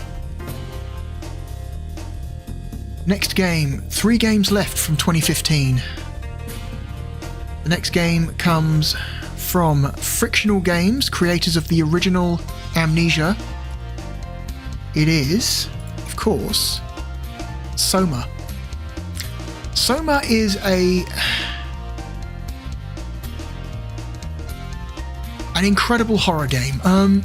The part that makes it incredible is not the horror, or like the actual gameplay horror. The part that makes it an incredible horror experience is the horrific nature of the story being told. It's about, you know, what does it mean to be who you are?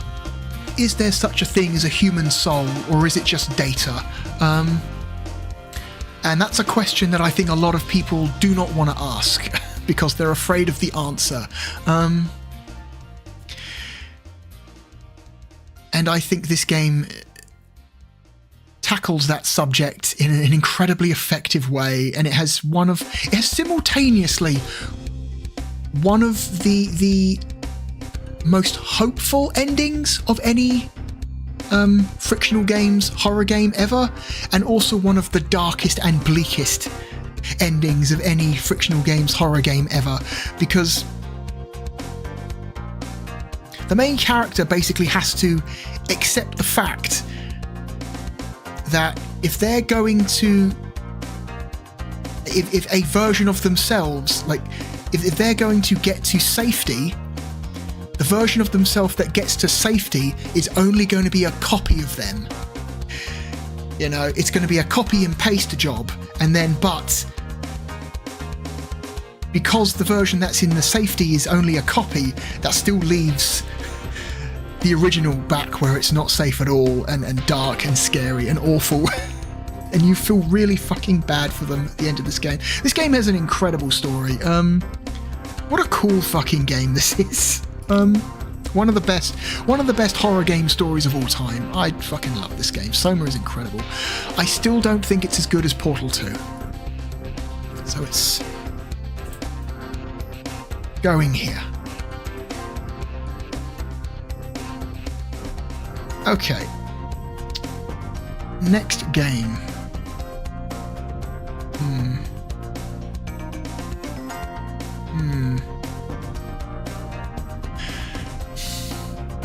I may go back on my original ranking of 2015.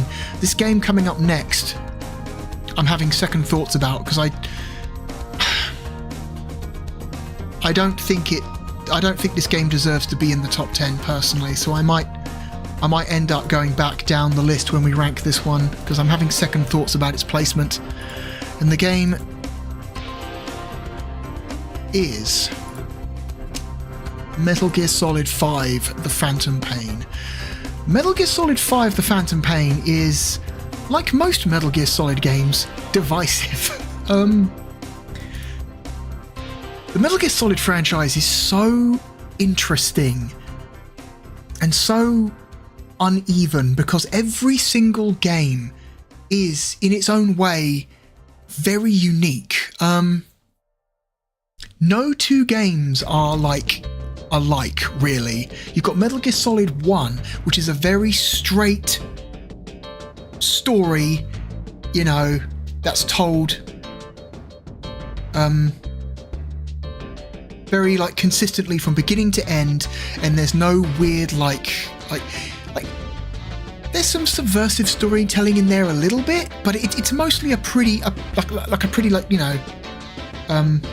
consistently told story from beginning to end, with beats that, while are surprising when they happen, are not completely out of, aren't what you expect. The game isn't trying to trick the player. At no point does Metal Gear Solid 1 try to mess with the player, Metal Gear Solid 2 starts getting a little bit subversive,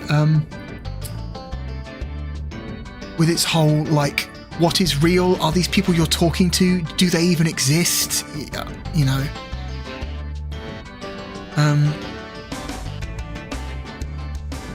Metal Gear Solid 3, I don't like Metal Gear Solid 3. Metal Gear Solid 3 is not on this list because I'm not a big fan of 3. 3 is my least favourite game in the franchise. I just don't like it at all.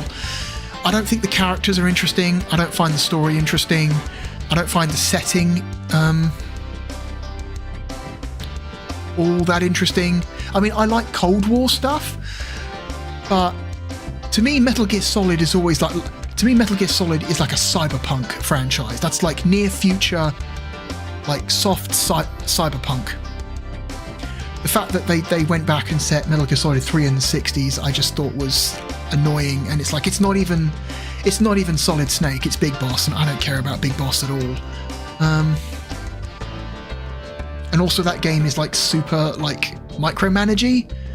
You've got to be constantly micromanaging your camouflage. You've got to be constantly micromanaging your first aid. You've got to be micromanaging your inventory. They made that game way too annoying to play. And I was never able to finish Metal Gear Solid 3 because I would always get annoyed with it, and then give up. I respect the hell out of Metal Gear Solid 3, I just don't like playing it. So if anyone was wondering why Metal Gear Solid 3 is nowhere on this list, that's why.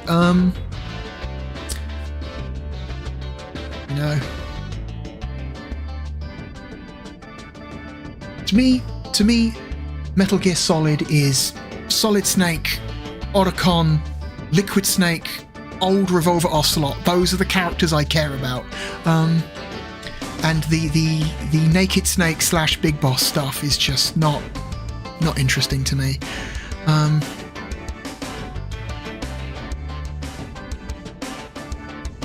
Really, so Phantom Pain. I think Phantom Pain is a really good game mechanically. Like this game is maybe the best playing a Metal Gear Solid game has ever been. It's a lot of fun. The stealth sandbox game is an incredible idea. It's this big open environment, and there are so many different ways you can approach, you know, any particular objective. And the game is so like it rewards creativity and original thinking, and if you have a weird, bizarre idea of how to achieve your objective, chances are it's going to work, because the systems in this game are complex enough that it would allow bizarre like tactics and strategies to work. There's a one of the boss fights in this game is kind of like really long and drawn out and a bit annoying. It's the boss fight where you fight Quiet for the first time in this big open area, and she's a sniper and she can turn invisible if you get too close to her and run off, and trying to fight her is like really annoying. So you kind of have to like either be extremely good at stealth, which takes a long time if you do it that way, or if you come up with some weird ideas. There's an idea where you can call in resource drops in the games. Like if you're running low on equipment, you can call in an equipment drop, and then like 30 seconds later, a passing aircraft will drop a steel container from the sky, and it will land wherever you've designated its landing point. So you go to the map, designate a landing zone for the supply drop, and then less than a minute later the steel crate drops in that spot, and you can use that as a weapon against enemies. If you know that there's an enemy somewhere holed up somewhere and they're not going to move away, you can just drop the supply crate on their head, and it works so well. So I beat Quiet the first time by just dropping steel boxes on her. They do so much damage. They take off like a half of her health bar. It's nuts. So yeah, like gameplay and mechanics wise, Metal Gear Solid 5 is incredible. Story wise, this might be the worst game in the franchise. This game has a terrible story, which is really saying something considering that Metal Gear Solid 4 exists. But I honestly, Metal Gear Solid 4's story is extremely bad, but in like a much more interesting and entertaining way. Whereas Metal Gear Solid 5 just feels like,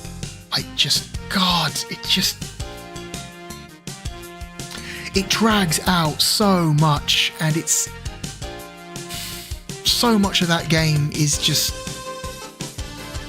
not what you want from a Metal Gear Solid game. Considering what people have come to expect from a Metal Gear Solid story, you know, Metal Gear Solid 5 is so not that anymore.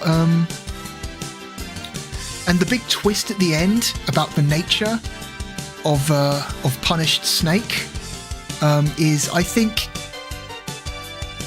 very ballsy from like a writing standpoint, but also completely like nothing. It's like, okay, so maybe the guy we've been playing as isn't the guy we thought we were playing as. All right, does that actually change anything? No, not really. Oh dear. So yeah, just kind of feels like a I don't know. Had that revelation come earlier in the game and like affect the story in some way, maybe it would have been more, you know, interesting. But because it's like the one of the very last things you learn before you roll credits for the final time, it kind of doesn't have really any effect on the story at all. so it just kind of comes off as a bit pointless and unearned. So I would say I do not like MGS5 as much as MGS4. Even though MGS5 plays amazingly well. I think Resident Evil 4 is a more fun experience than MGS, and it's just a more better game than MGS5. I like Arkham Asylum more than MGS5. MGS5 is a better game than the original Mass Effect. So it goes here.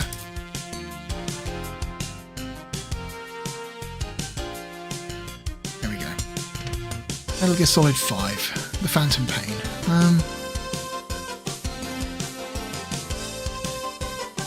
Okay, so we only have one game left for 2015. It is my highest rated game for that year. And some people might be surprised with what it is. But it's the little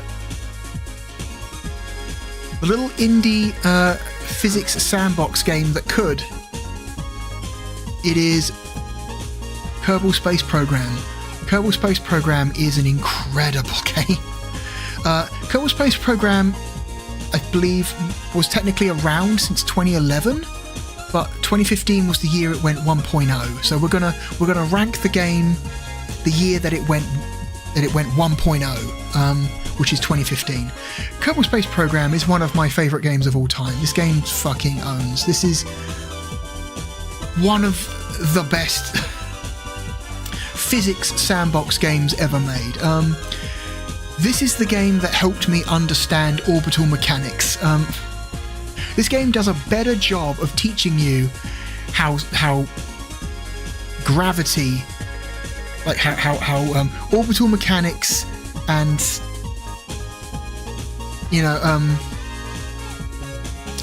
extraplanetary physics work better than any textbook can.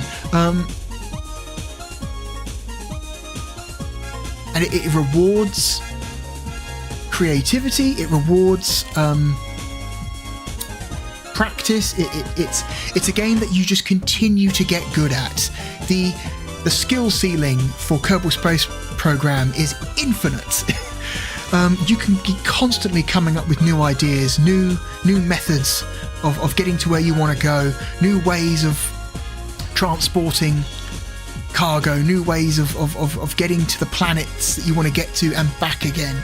It is a game that is, you get as much fun out of it as time you spend in it. So the more time you spend with Kerbal Space Program, the more enjoyment you get out of it. It's an incredible game. Fucking amazing. The sequel was a huge bummer. I played a certain amount of KSP2. KSP2 was a huge disappointment for me. I bet I'm not the only person who played KSP2 and then almost immediately went back to original KSP1 because KSP2 is a fucking mess. What a massive disappointment of a game that sequel was. But it's okay, we still have the first game. The first game still exists. Kerbal Space Program, I like it more than Soma. I like KSP more than Portal 2. I like it more than Half-Life 2. I do not like it as much as Metal Gear Rising, so it's going here. It's currently our new number 3. Kerbal Space Program 1.0. It's an incredible game. An incredible game. Okay. 2016.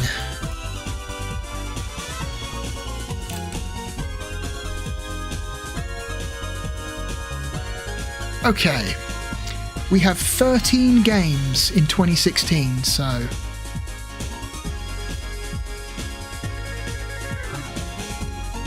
from this point forward, you will notice the number of games per year drop dramatically. And the first game we're going to rank from 2016 is a little game called Recore. There it is. Recore is a game that originally came out for the Xbox One. And this game did not launch well. This game launched unfinished. The entire, last chapter of the game just wasn't in there. And so the ending of this game ended pretty poorly. It had a very, wet fart of an ending because the last chapter of the game just wasn't there. When this game came to PC, and they eventually managed to finish the game, you ended up with a pretty cool open world game. This is, I want to say, at least partially worked on by some ex-Capcom guys made this. And I think if you play the patched version of the game that has all the content, this is a pretty great game. I think this game is better than Child of Eden. I think it's better than Naissance. It's better than Dear Esther. It's better than Umbrella Chronicles. It's better than Frog Fractions. It's better than Mafia. It's better than Flower. It's better than Rise of Nations. I don't like it as much as Shovel Knight, so it's... No, don't do it.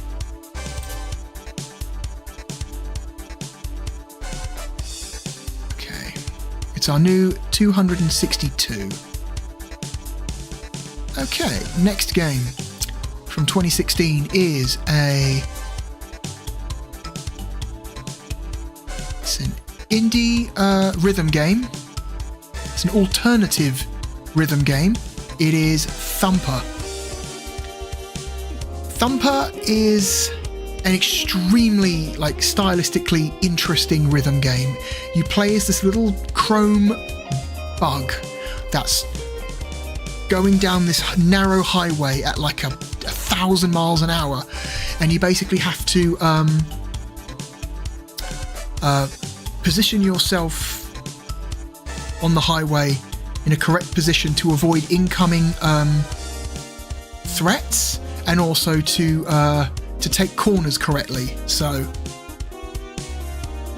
this game is incredibly fast. It is incredibly intense. It has a very oppressive soundtrack, and it looks great. It's such an aesthetically amazing looking game. In terms of its art style, no one has made a more threatening rhythm game ever. Thumper is just really cool. Thumper, I think, is better than Shovel Knight. I would think it's better than Stubbs the Zombie. I would take it over Trauma Center. I would take it over Far Cry 2. I would take it over PT. I would take it over Sega Rally. I would take it over Antichamber. I would take it over Saints Row 2. I would take it over Sonic Advance 2. I would take it over 1080 Avalanche. I would not take it over Jade Empire. So it's here. Okay.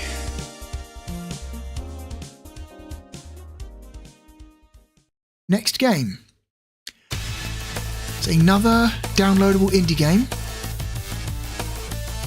And that game is Devil Daggers.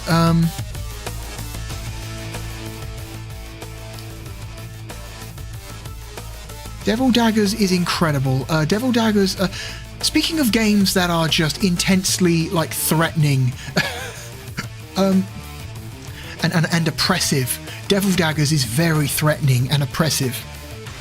Devil Daggers' concept is very simple. You are a person in a very relatively small arena, and you fire daggers out of your hand.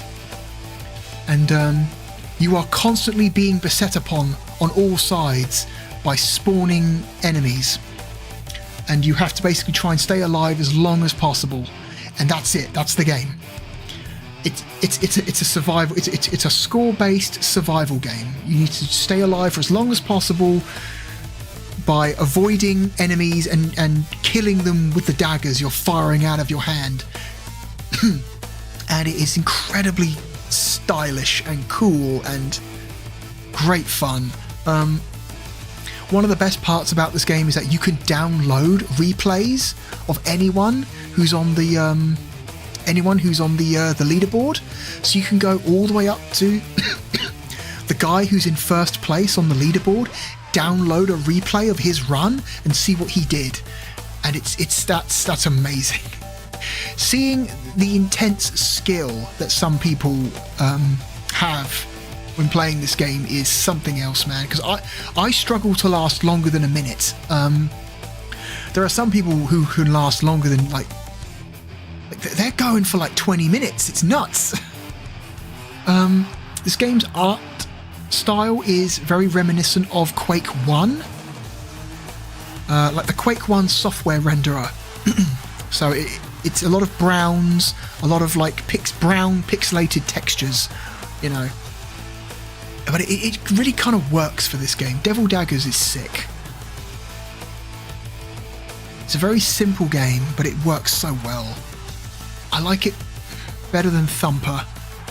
I like it more than Jade Empire. I like it more than Deadly Premonition. I like it more than Brain Training. I like it more than Amnesia: The Dark Descent. I like it more than The Binding of Isaac. I don't like it as much as 2008 Prince of Persia.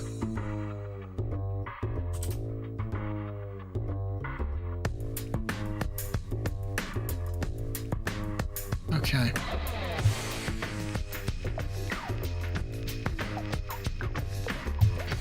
Next game.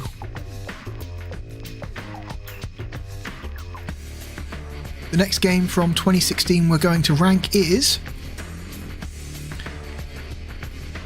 Overcooked. Overcooked is a very charming little multiplayer-focused cooking simulator. This is a game that you can technically play by yourself, but this game is at its best when you are playing it with at least 2 other people. 2-player works okay, but this game really shines when you've got 3 or 4 players.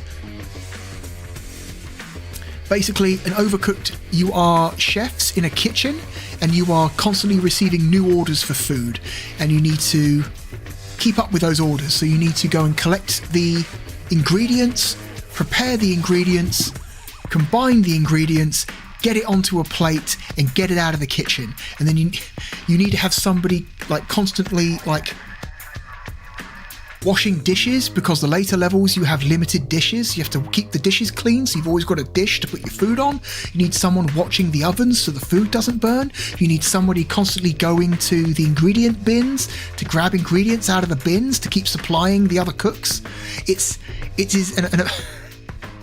a really, really good multiplayer game. This is an amazing multiplayer game.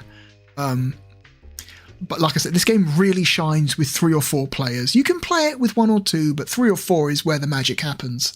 And it just starts becoming just chaotic in a way that like is a little bit hard to keep up with, but like intentionally so. Overcooked, I think, is a better game than a Machine for Pigs. I like it more than the Wii Sports. I like it more than Papers, Please. I like it more than original Call of Duty. I like it more than Virtua Tennis 2.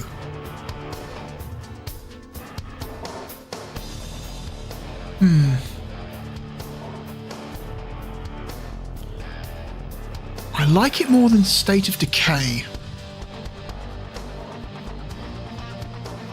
I like it more than Jazz Punk.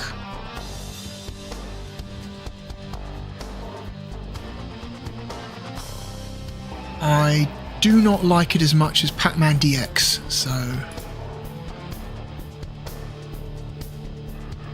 there we go. Overcooked. All right. Next game from 2016. There's another narrative walking sim, which is Firewatch. Firewatch is an interesting little game where you are a park ranger in one of America's national parks, and you are stationed in a Firewatch tower, which were towers that were built in many of North America's national parks to keep a watch out for potential forest fires. And you're this guy who's basically, I think your wife died from a horrible illness, and you're just kind of, you need to get away from it all for at least 6 months. You need to just disappear for 6 months so you can kind of decompress and reassess your life moving forward, right? And the little story that plays out while you're working this Firewatch tower is really interesting. It's a really interesting narrative game. I like it more than Pac-Man Championship DX. I like it more than Warrior Within. I like it more than Blood Rain. I like it more than Project Rub. I like this game more than Super Meat Boy. I don't like it as much as Puzzle Agent. So it's going here. Firewatch from Campo Santo. Okay. What a ripping little solo. And on my watch there are only a few seconds left. Okay, next game is another narrative game. One that I really liked. Oxenfree. Oxenfree is a really charming little narrative game where you play as a teenage girl who has been stranded on an island with a group of her friends. And you quickly learn that this island is haunted as hell. This island has a severe ghost problem. And the point of this is you are exploring the island, you're trying to learn why the ghosts are there, and because they're very angry, vengeful ghosts, and you're trying to figure out, okay, what happened? Why are these ghosts so angry and vengeful? What happened to them? You've got to solve that mystery and somehow appease these ghosts before they do like real harm to your friends and potentially the nearby town. And I think it's a really nice little story. It's got a good art style. It has a fantastic soundtrack. This is maybe one of the best soundtracks I've heard in the last 10 years. This is some fucking moody stuff that I really like listening to. You know, it's a great soundtrack. You should look up the Oxenfree soundtrack.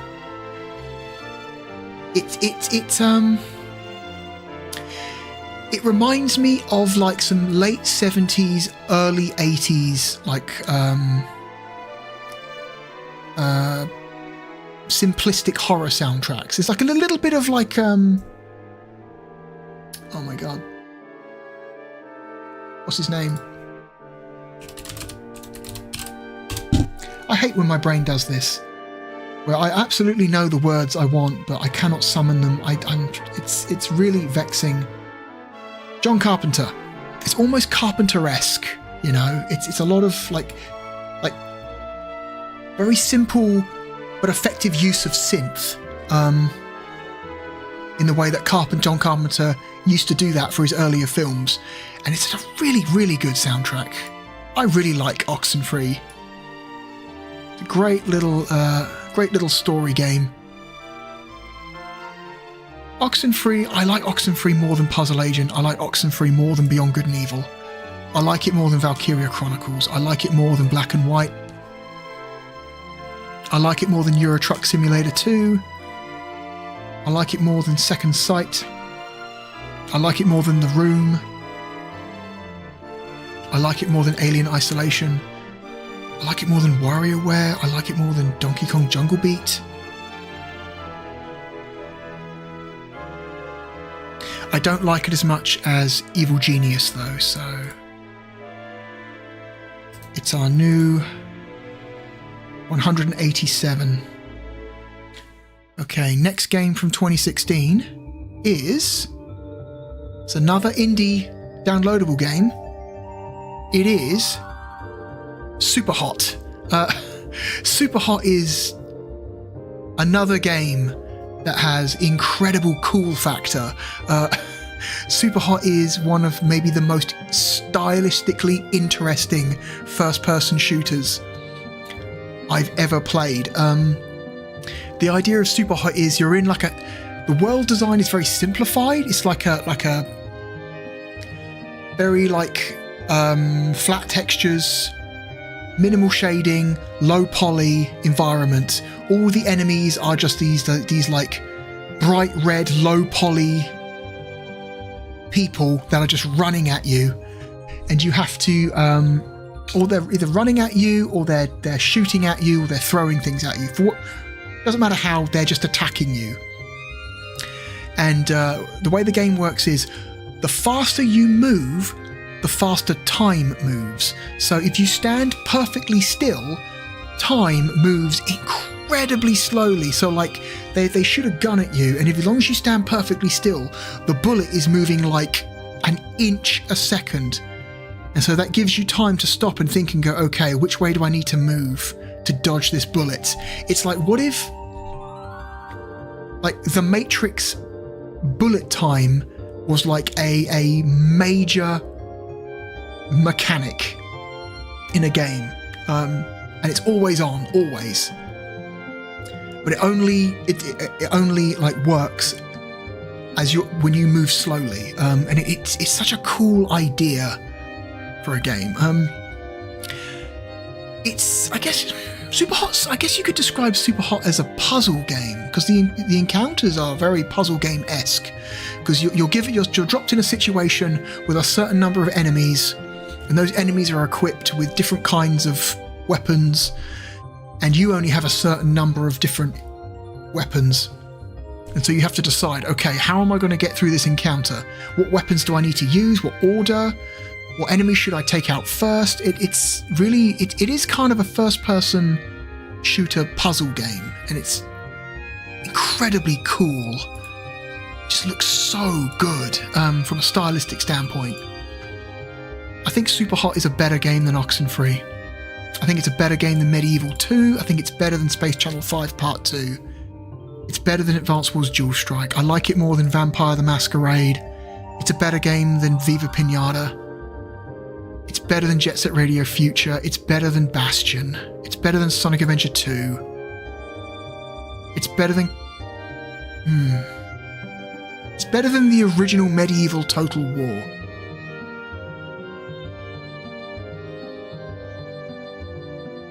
I don't think it's better than Capcom vs SNK 2, so... it's going here. Super Hot. And then there's the spin-off game, Super Hot VR, which is also extremely good. VR adds a whole new level of complexity to this game. That just makes it even better. This is an example of a game that is massively improved by VR. Is Super Hot. The game is incredible playing it with a regular, control method, but the addition of a VR headset really adds a lot to this game. It's amazing. Okay. Next game from 2016. Going back to the PlayStation 4. Hang on.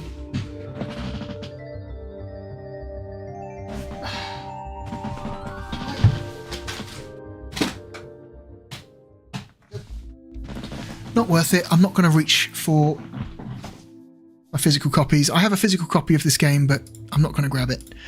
It is The Last Guardian from the creators of Eco and Shadow of the Colossus. People might be wondering, where is Shadow of the Colossus on this list? And that's because I never played the PlayStation 2 version. I didn't play Shadow of the Colossus until the PlayStation 4 remake. When did the PlayStation 4 remake come out?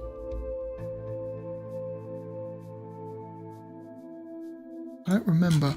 But here's the thing. I didn't play much of the PlayStation 4 version. I didn't play enough of Shadow of the Colossus to feel comfortable ranking it. I think I only put like 5 hours into that game, and I feel like Shadow of the Colossus is a game you need to play for like at least a couple dozen hours to really, I don't know, to really truly understand it. And I think 5 hours is like not enough time for me to feel comfortable ranking it. I'm not saying the game doesn't deserve to be on the list. I'm just saying my experience with the game as it stands right now, I don't think I know enough about it to rank it properly. So we're going to have to just put in The Last Guardian. Last Guardian is a cool game. Best virtual pet simulator. You have this weird monkey cat bird thing that follows you around, and it's not just a case of telling the thing what to do to help you solve puzzles. You have to actually train the animal. So you have to, through repetition, teach the animal how to do certain things. And over time, it does learn. And it learns based on how you teach it. So every player is going to have a different experience with is it Trico? Is the name of this thing? I think it's Trico. And depending on how you train Trico depends on how effective it is at helping you solve environmental puzzles. And some people got really annoyed with this game because they were bad at training. They were bad at training Trico, or they didn't have the patience, to train Trico. They just wanted to push button solve puzzle. Like, no, you've got to sit down and spend time with this thing. You've got to teach it how to fetch. You've got to teach it how to move things, And the more patient you are and the more effective you're teaching, the more effective it is at helping you as you go through the game. It really is a really interesting take on the the action platformer genre. Combining like large scale action platforming with a virtual pet sim is really interesting. A great idea that I think worked out really well. Last Guardian, I think, is a better game than Virtua Fighter 4. I think it's better than Burnout 2. It's better than Metroid Prime 2. It's better than Time Splitters Future Perfect. It's better than Rainbow Six 3. It's better than Journey.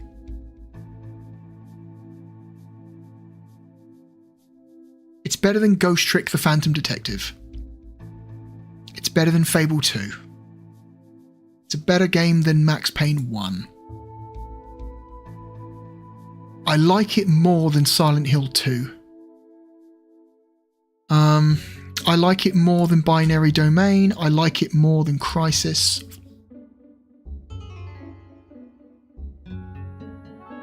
I like it more than Peggle.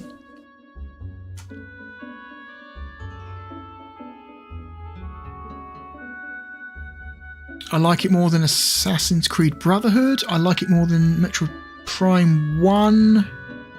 Homeworld 2, not San Andreas. It's better than Homeworld 2. I don't like it as much as San Andreas, so...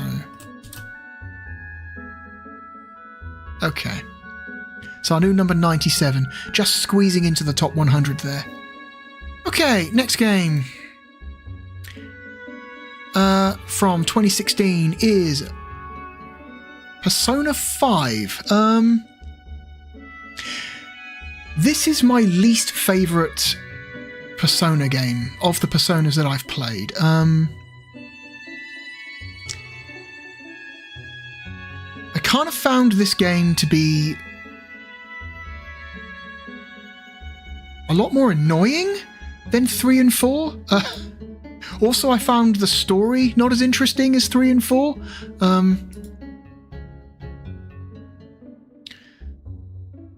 I don't know. I think from a writing perspective, I think this is one of the weaker Personas. It's a very stylish game. It looks amazing in motion, but I struggle to give a shit about any of the characters in this game. It's got the very fun battle system. I think the battle system is the best it's ever been. It's an improvement over the battle system in 4, which itself was an improvement over the battle system in 3. I love the fact that at any point during the battle, you can just point your gun at the nearest enemy and just dump bullets at them. But you go into each battle with a limited number of bullets. I think it's got probably one of the most interesting battle systems I've ever seen in a RPG of this type. I just struggle to care about the writing. So I do not like it nearly as much as Persona 3.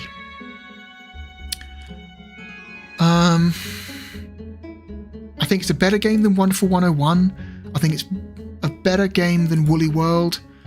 I think it's a better game than Graw or Graw 2.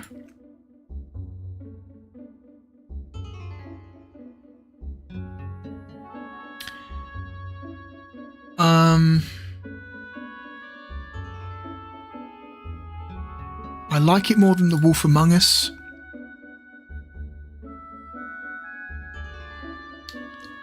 I do not like it as much as Fallout 4.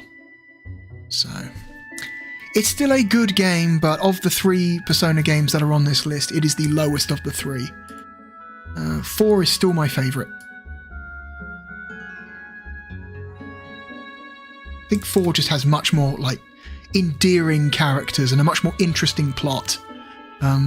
Even if maybe, you know, other parts of that game haven't aged so well. Okay, next game. This is the game this is the game that I've maybe spent the most amount of time playing. This game probably has the highest playtime count of any game I've ever played ever. And it is Stellaris. Stellaris is a game, I have a play count of Stellaris that is in the thousands. Hang on, let's have a look at Steam. What's my current play count for Stellaris?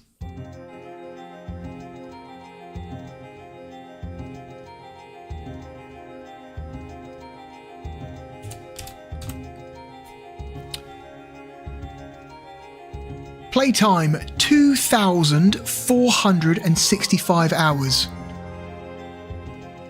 That's my current playtime. I have put a lot of fucking time into Stellaris. I also might be done with Stellaris. I think I may have played this game too much. I tried installing it the other day to see if I wanted to play any more of it, and I just found myself struggling to get into it again. I think I've completely burnt out on Stellaris. But man, I had so much fun with Stellaris over the years. Stellaris suffers from, I think, a permanent case of feature creep, where Paradox keeps updating the game well past the point where they need to update it. They keep releasing DLC for this game and changing how different aspects of the game works. You have to constantly relearn the mechanics every couple years, which is quite annoying. And I think after their last round of like rebalancing and redesigning, I kind of stopped wanting to play Stellaris anymore, because I just felt like I didn't want to have to keep relearning the game all the time. Because, I don't know, Paradox felt like changing it again. Stellaris was in like a really good place like two to 3 years ago, and then Paradox just kept changing it, and it hasn't been as good ever since. So with that, I think I might be done with Stellaris. But man, Stellaris was a... like, there's a reason I put over like 2,000 hours into this game. I fucking loved this game. Christ, Stellaris. If you don't know what Stellaris is a massive scale space strategy game. The game takes place over an entire galaxy of planets. You can literally have 1,000 star systems. I think the maps go up to 1,000 star systems, and you can explore all of those star systems. You can have dozens of like other empires vying for control of the galaxy. It is an incredibly deep and complicated 4X game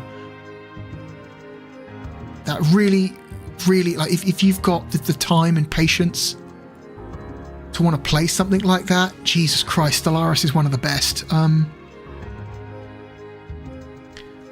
But it can also be a very intimidating game to get into, because there's just so much stuff you have to learn, and all of it is important, because all of it can be used against you by other powers. So you have to kind of be at least competent at least every single aspect of the game. You know, you have to be at least competent at the military stuff. You have to be at least competent at the planetary development stuff. You have to be at least competent at the political maneuvering part of the game. You know, and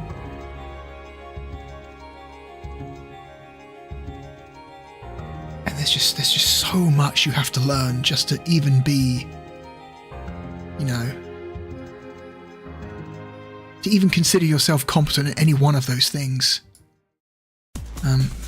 I would say Stellaris. I like Stellaris more than Fallout 4. I like Stellaris more than Virtua Fighter 5. I like Stellaris more than Time Splitters 2. I like Stellaris more than... I like it more than Undertale. I like it more than Burnout Paradise. I like it more than Super Mario Sunshine. I like it more than Rome Total War. I like it more than Pokemon Heart Gold Silver.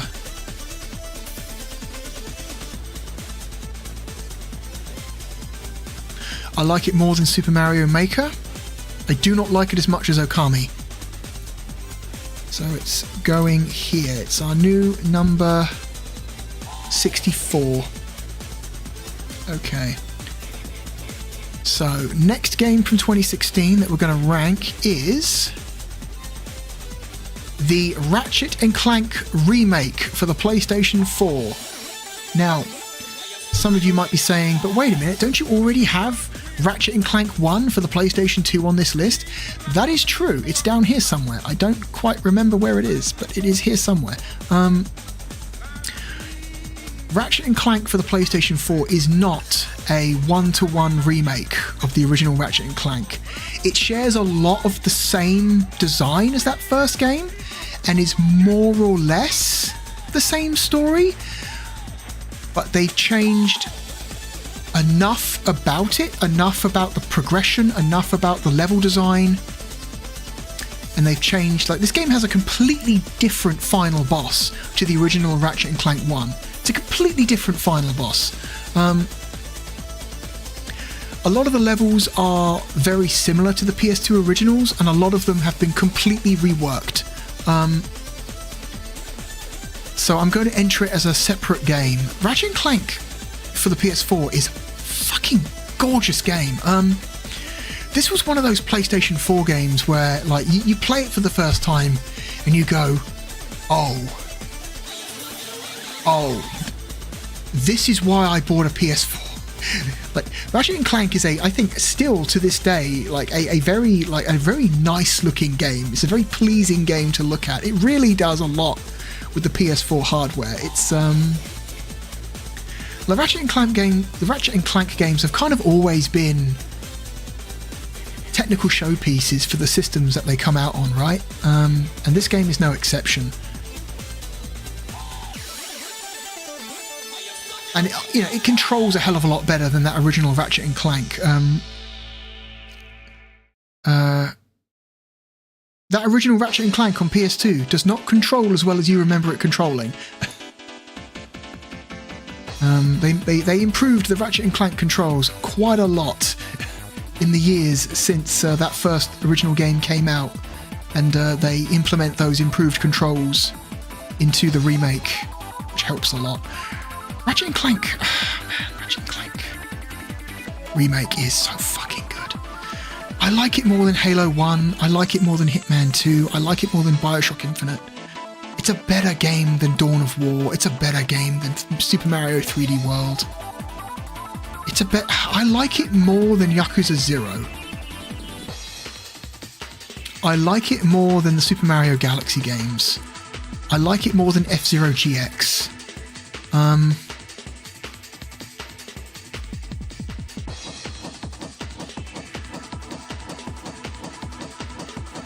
I like it more than Gears of War.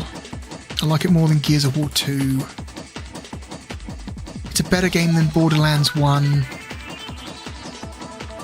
It's a better game than Red Faction Guerrilla. It's a better game than Fallout 3. It's a better game than Rock Band 2.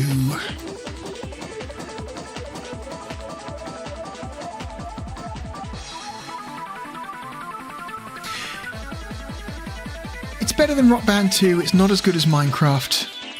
So I knew number 32. Just an excellent, one of the all-time best remakes. Just an incredible game. One of the best, in my opinion, one of the best reasons to own a PS4. Okay. 2 games left in 2016. So this next one's going to be a little bit weird because technically this next game is spread out over multiple releases over multiple years, but this is the initial release of this game, and so it's going to technically represent the entire franchise since this game came out for reasons hopefully you will understand. Hitman, the reboot, or like the soft reboot of Hitman. The newer Hitman games are incredible. These games successfully managed to like recapture what was great about the old Hitman games and also make them just incredibly like new and fun and up to date for like modern hardware, modern gameplay tastes. Going back and playing some of those old Hitman games can be a little bit frustrating today, but man, the new Hitman games are fucking incredible. I'm going to basically take everything from Hitman Season 1 all the way up to World of Assassination and basically call that just one thing that we are going to call New Hitman. Because in my mind, it's all just one thing, right? At least World of Assassination that came out a few years ago brought all 3 seasons into one package. So that's how we're going to do it. So yeah, this entry represents Hitman Season 1, Season 2, Season 3, and World of Assassination. You know, it's all into one listing. Because these new Hitman games are incredible. They're incredible. It's better than Ratchet & Clank. It's the new Hitman is better than the Wind Waker. New Hitman is better than New Vegas. It's better than Persona 4. New Hitman is better than Little Big Planet. New Hitman is better than Metal Gear Solid 2. New Hitman is better than Skyrim, I think. New Hitman is a better experience than Bayonetta 2. I like New Hitman more than Fire Emblem Awakening. New Hitman is better than Mass Effect 1. New Hitman is better than Metal Gear Solid 5. It's better than Batman Arkham Asylum. New Hitman is better than Resident Evil 4. It's better than Modern Warfare. New Hitman is better than Guns of the Patriots. It's better than Oblivion. I like New Hitman more than Bloodborne. I like New Hitman more than Soma. I like New Hitman more than Portal 2.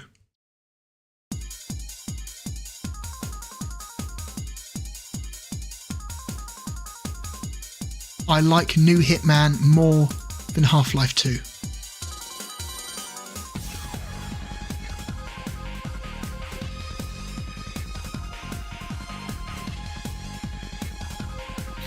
I like New Hitman more than Kerbal Space Program.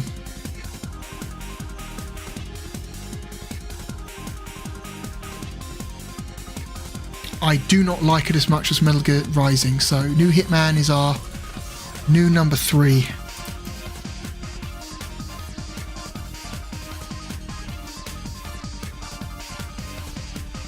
Such an incredible like reboot of the Hitman franchise. Like IO Interactive completely knocked it out the park. If you haven't played New Hitman, you should play New Hitman.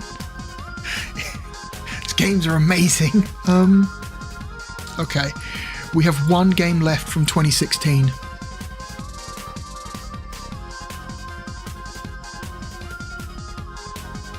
The highest rated game for me of 2016 was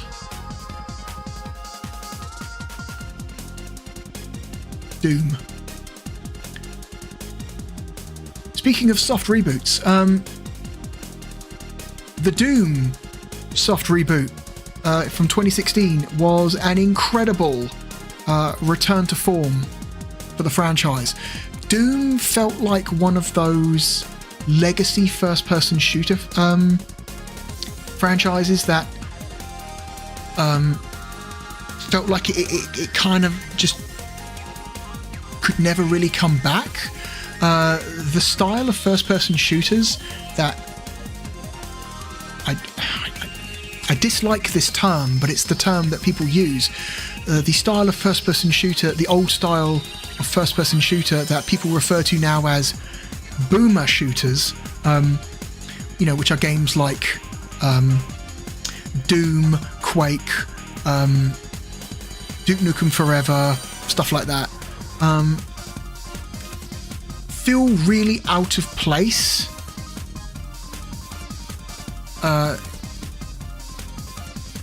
when you compare them to like modern tastes in games. So it really felt like when you heard that Bethesda was going to, id and Bethesda were trying to bring Doom back, you kind of like, you were like, why? Doom is great, but who wants to play a new Doom? It's like those games are like, does a new Doom work in the modern day? And then they fucking just, yes, it does work. You just need to lean into the stupidity of Doom, because Doom is a very like intense game, but it's also a very dumb game if you look at it from a certain point of view, and they really lent into the dumbness.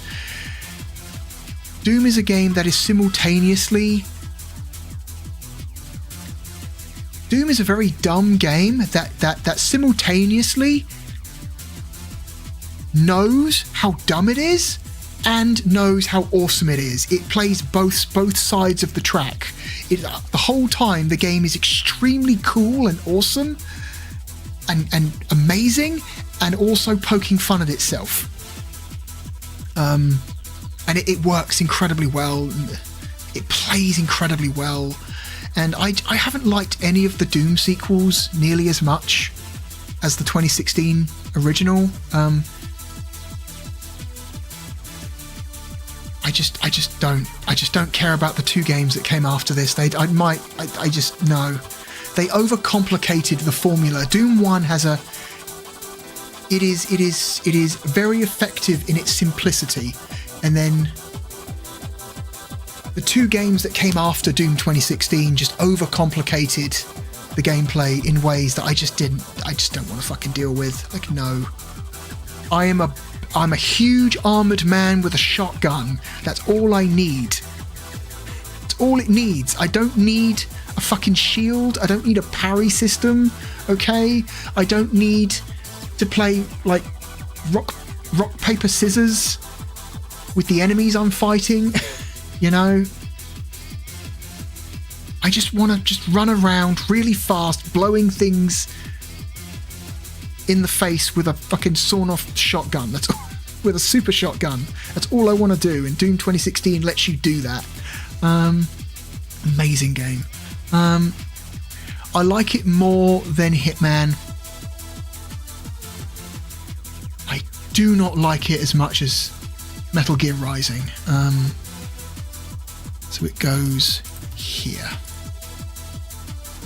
It's our new number 3. 2016 is a pretty good year. Alright, we're done with 2016. We're now moving on to our final year for this video. 2017. This year, 2017, only has 11 games.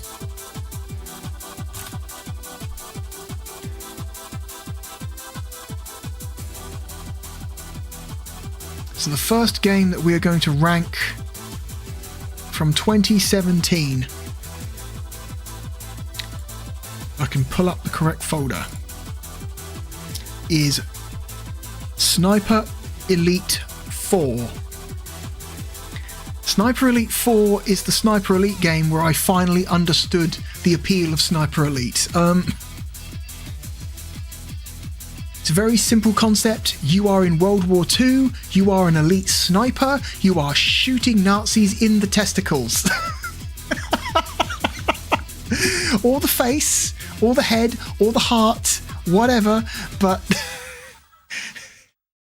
if you manage to shoot a Nazi in the testicles, you get to see this Nazi's testicles explode.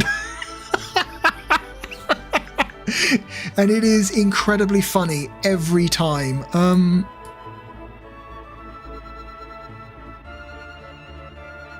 Sniper Elite 4 is... It has exactly one trick, which is showing you a extremely gruesome close-up shot of the body part you've hit exploding. But it's a really good one trick, a really good effective trick. Sniper Elite 4, I like it more than the Beginner's Guide. I like it more than Flower. I like it more than Oddworld. I like it more than Sega Rally. I like it more than Sonic Advance 2. I like it more than Thumper. I like it more than Brain Training. I like it more than 2008 Prince of Persia. I like it more than Deadly Silence. I like it more than Space Marine. I like it more than State of Decay. I like it more than Jazz Punk. I like it more than Blood Rain 2. I like it more than Super Meat Boy. I like it more than... Oh, man.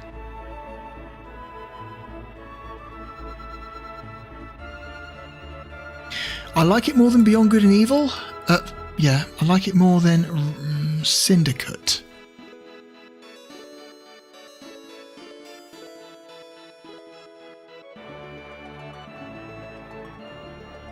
I like it more than Rayman Legends. I do not like it as much as Valkyria Chronicles. So, Sniper Elite 4 by Rebellion. An extremely silly first-person shooter. Glorious, glorious game. Incredibly dumb, but in the best way. Okay. Next game from 2017.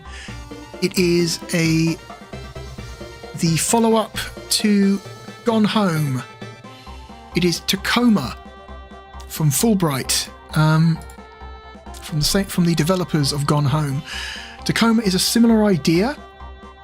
It's a narrative game. You are exploring an environment in order to try and learn what happened in that environment. You're trying to figure out what happened, where did everyone go, what's the story, how did this environment end up the way it did. Tacoma is set on a space station in Earth orbit, in high Earth orbit. I think it's Earth orbit. I forget, actually. It might not be Earth orbit. I forget where the station is orbiting. But it is somewhere in the solar system. And basically, it is a story about getting fucked over by your employer. For no other reason than to potentially increase long-term profits. This is an extremely anti-corporation game, and I'm all for it. Tacoma has a really, really interesting story to tell. And it is extremely well told. I like Tacoma more than Amped 3. I like it more than Euro Truck Simulator 2. I think Tacoma is a better game than Second Sight. I think it's a better game than The Room. I think it's a better game than Twilight Princess. I think it's a better game than Oxenfree. I think it's a better game than Sonic Rush. It's a better game than Medieval 2. I like it more than You Don't Know Jack. It's a better game than Captain Toad.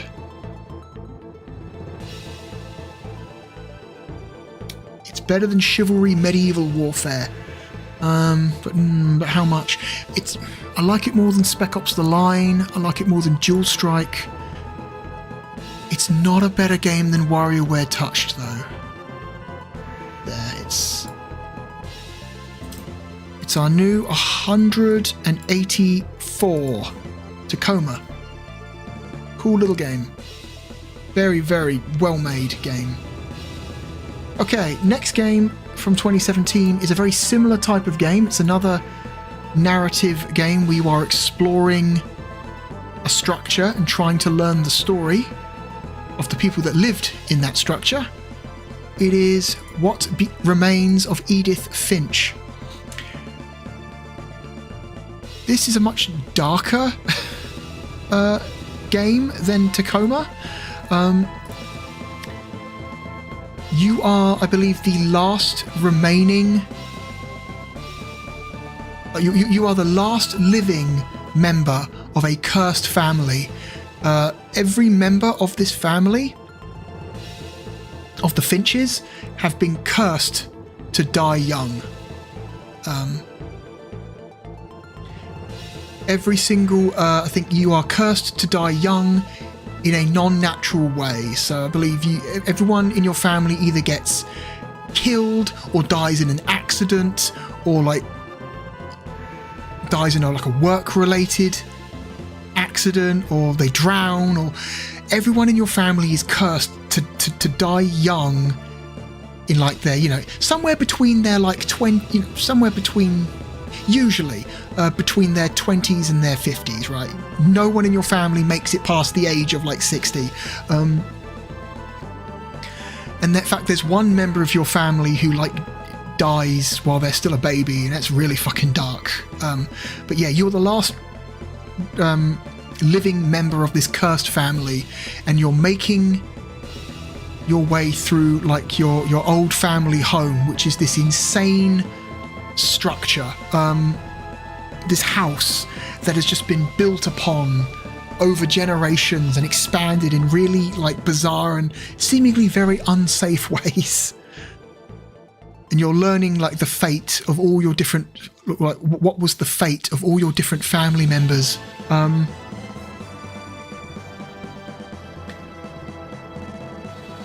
it's a really it's a really touching story. It's actually a very, very good story, and it's really fucking dark.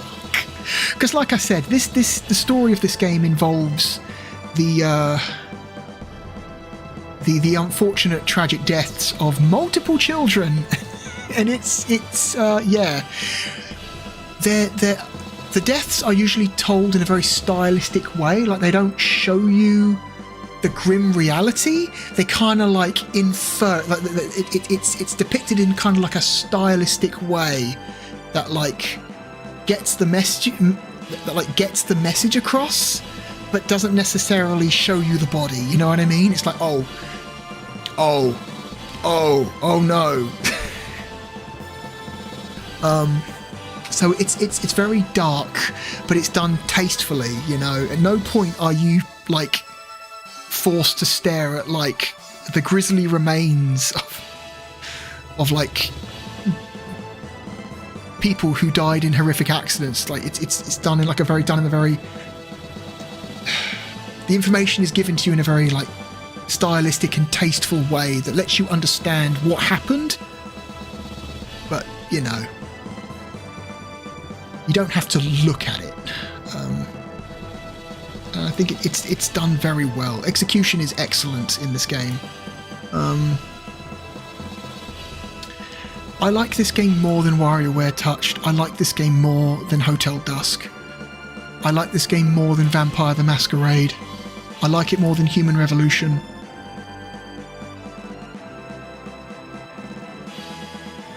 I like it more than the original Animal Crossing.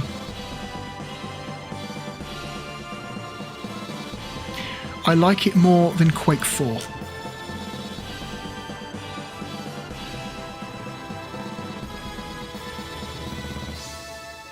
I don't like it as much as Luigi's Mansion. Nope, that's not... Wait. That's not what I've... That's not even the game. Where the hell is What Remains of Edith Finch? Did I actually forget to add it to the... Hang on. What the fuck? Hang on. Okay, I have accidentally... Okay, I accidentally copied the wrong name. There we go. Whoops. There we go. Alright. Under control. Under control. Everything's under control. Spoiled the next game, though. The next game is... Night in the Woods. Night in the Woods is a very, very charming narrative game. That is also, like Tacoma, extremely anti-corporation.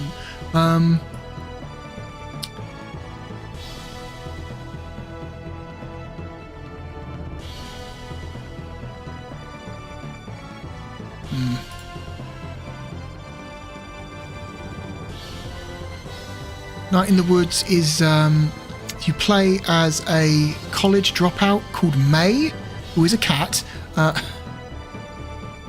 and you return home to your little town that is suffering from a slow and gradual economic death, because all the big companies have kind of abandoned the town, and all that's left is like small businesses, and it's not enough to support the town. There are very few, if any, big employers left in the town, and so a lot of people there, especially people who are working class and middle class, who are really feeling the squeeze economically.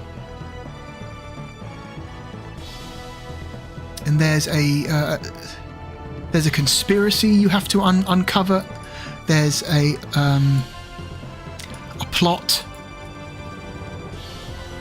you've got to investigate. It's a really good little story.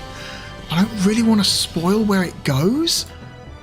This game is absolutely worth playing. Night in the Woods is extremely good, and I seem to have lost connection to Google Docs again,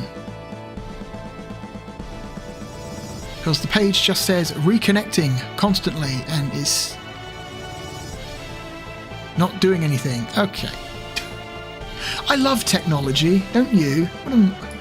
So I'm going to close the browser. I'm going to relaunch the browser.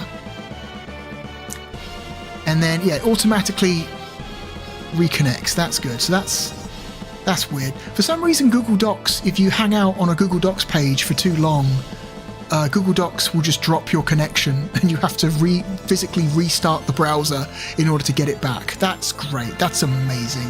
What a well-designed website.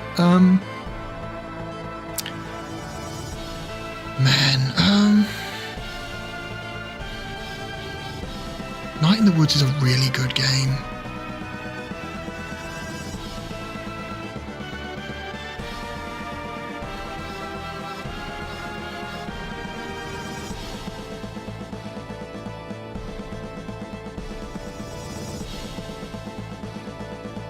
Where were we?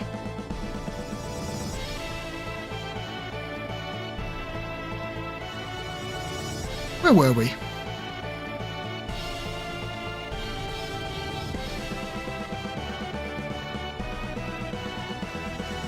Okay, there's Tacoma.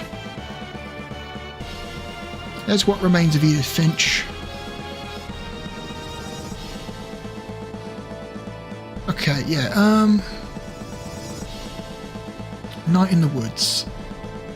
I like Night in the Woods more than Luigi's Mansion. I like it more than the Resident Evil remake. I like it more than that original PS2 Ratchet and Clank. I like it more than Rez.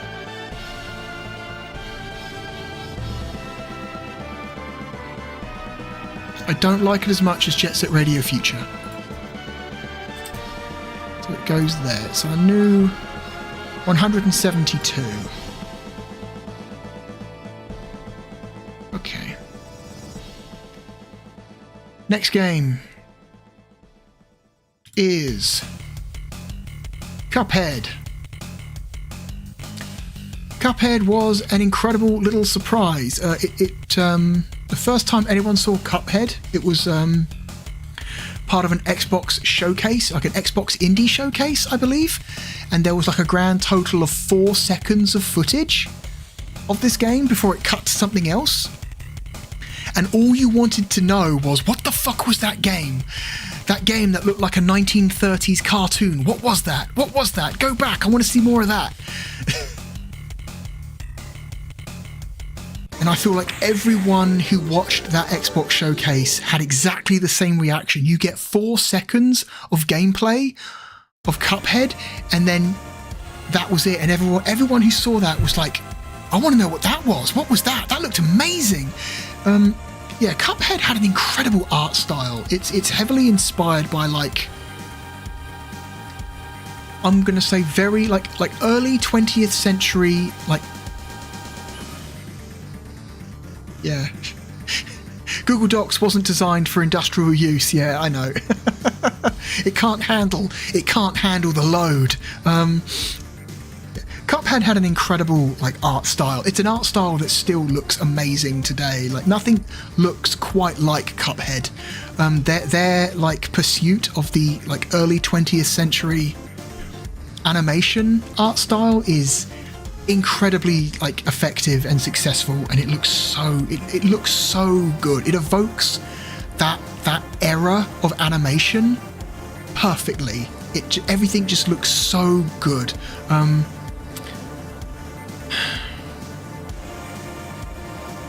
And also the game is super fun. The game is essentially a boss rush. There are levels as such, but the levels aren't very long or very difficult, and they only last about a minute before you get to the boss. In fact, some levels don't even have levels as such. Some levels dump you directly in front of the boss immediately. But yeah, this game is essentially a boss rush, and the bosses are spectacular. Some of the most, like, interesting and well-designed boss fights in recent years. Cuphead was a massive success story, primarily thanks to its art style. And it's a great co-op game as well. It's a really good game to sit down with somebody and play alongside them. I think the player 2 character is called Mugman, which I think is a great name. Cuphead and Mugman. Cuphead is better than Pokemon Ruby Sapphire. Cuphead is better than Stick of Truth. Cuphead is better than No More Heroes. It's better than Chaos Theory. It's better than Virtua Fighter 4. I would take it over Metroid Prime 2. Cuphead is a better game than Cave Story. It's a better game than LA Noire. It's a better game than Armada 2. It's a better game than Fable The Lost Chapters. I'd take it over Grow Home. I'd take it over Fable 2. I'd take it over Halo 2.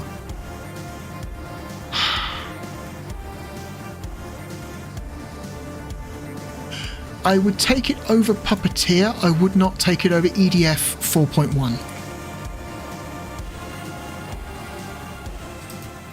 It's our new 121. Extremely cool game. Okay, speaking of really great multiplayer experiences,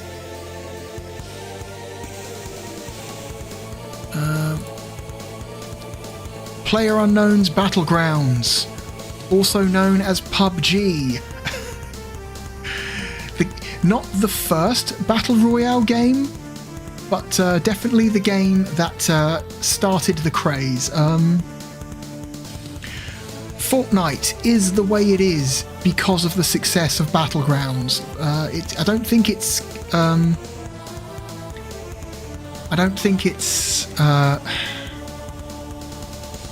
controversial to say that Fortnite is a rip-off of Battlegrounds, because it is. Unfortunately, Fortnite just was better at marketing itself to the mass, to the mainstream, right? But I think personally, I find Battlegrounds to be a much more interesting game than Fortnite. It's going for a much more realistic style than Fortnite is, and it's a lot more like stressful. I think I've won a total of 2 games of PUBG in total in history, and both times I felt incredible.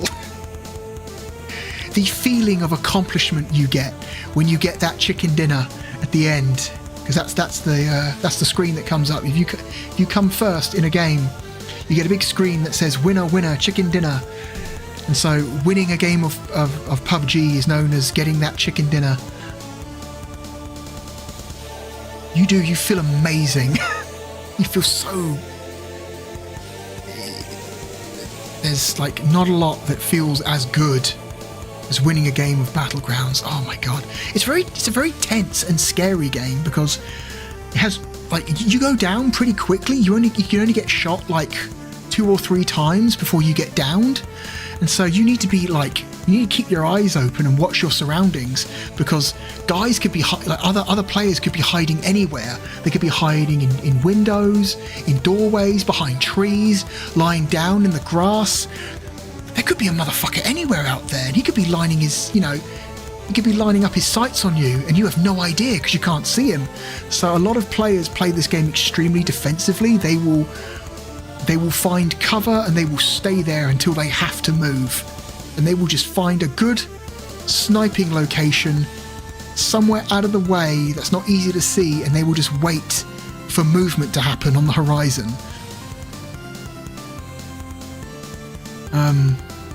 It's just such a cool and intense game.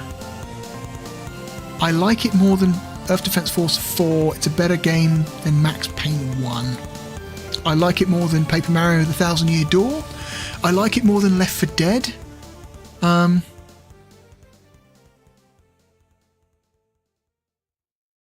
like it more than Vanquish. I like it more than Halo 3.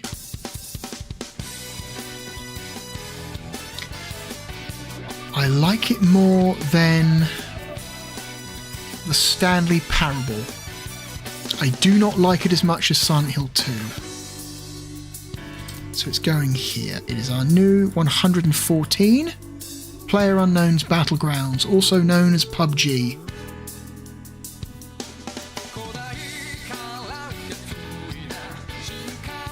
Next game. We're going back to EDF. It is EDF 5. EDF 5 is my favourite Earth Defense Force game. Mechanically, it is the most fun EDF game.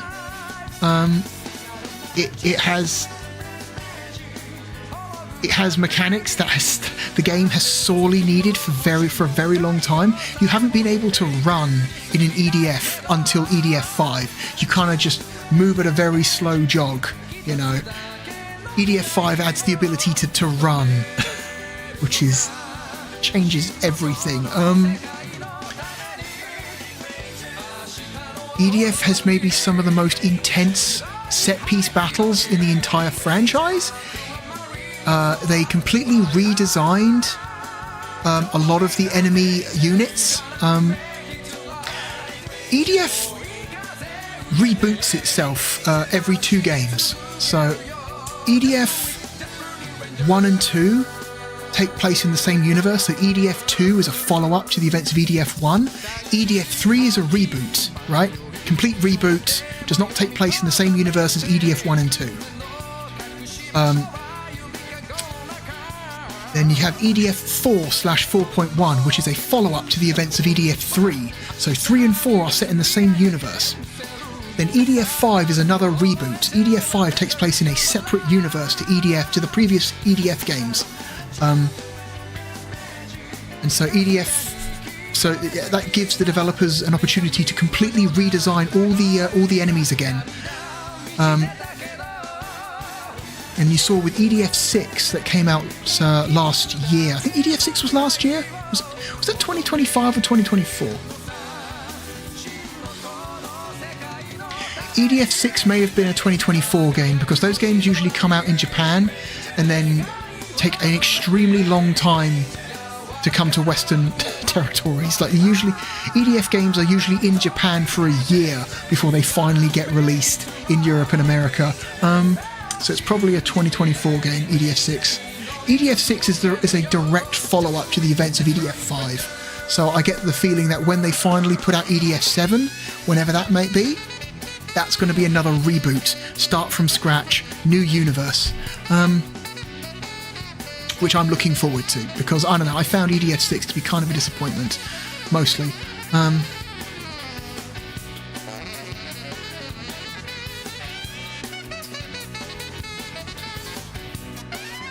But EDF 5 is extremely good.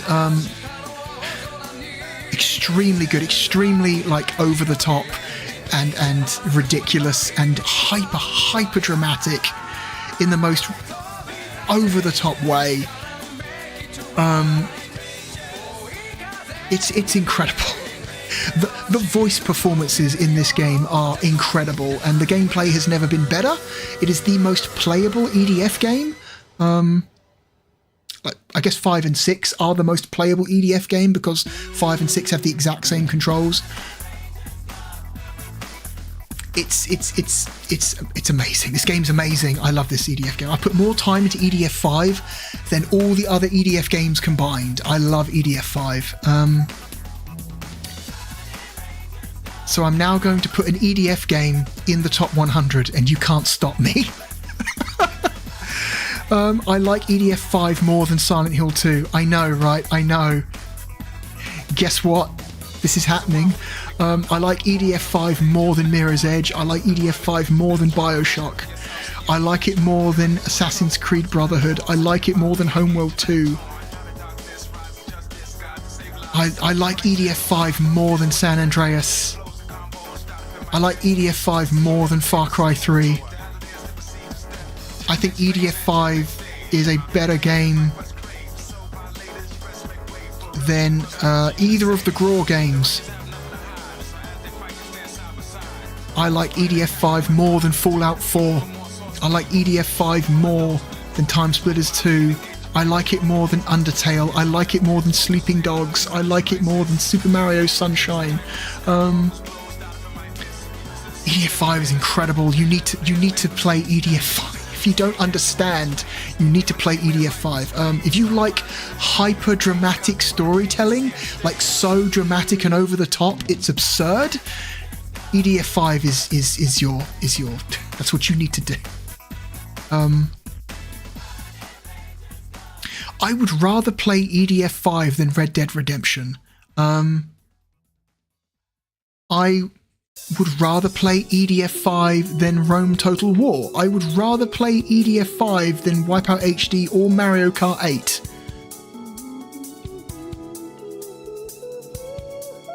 I would rather play EDF5 than Stellaris at this point.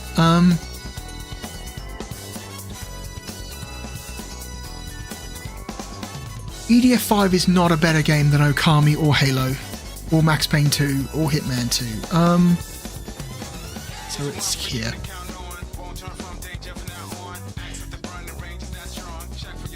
It's our new number 67.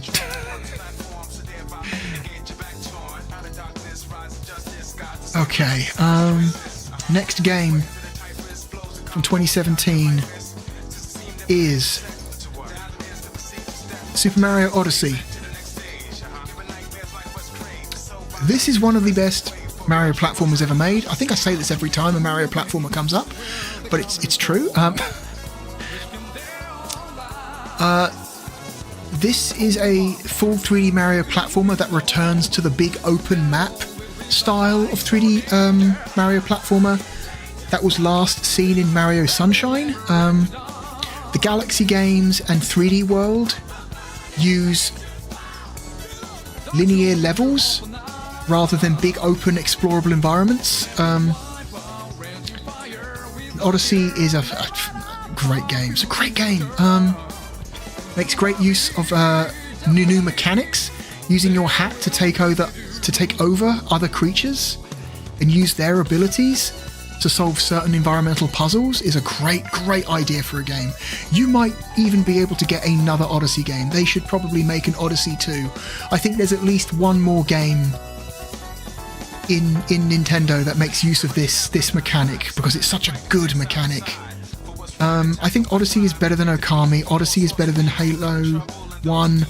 Odyssey is better than MechWarrior 4. Odyssey is a better game than Dawn of War. Odyssey is better than 3D World, I think. Odyssey is a better game than the Mario Galaxy games. Odyssey is better than Gears of War 2. Odyssey is better than Borderlands. Odyssey is a better game than Guerrilla. I like Odyssey more than Just Cause 2. Odyssey is probably a better game than Ratchet & Clank Remake. Odyssey is a better game than The Wind Waker. I like Odyssey more than New Vegas.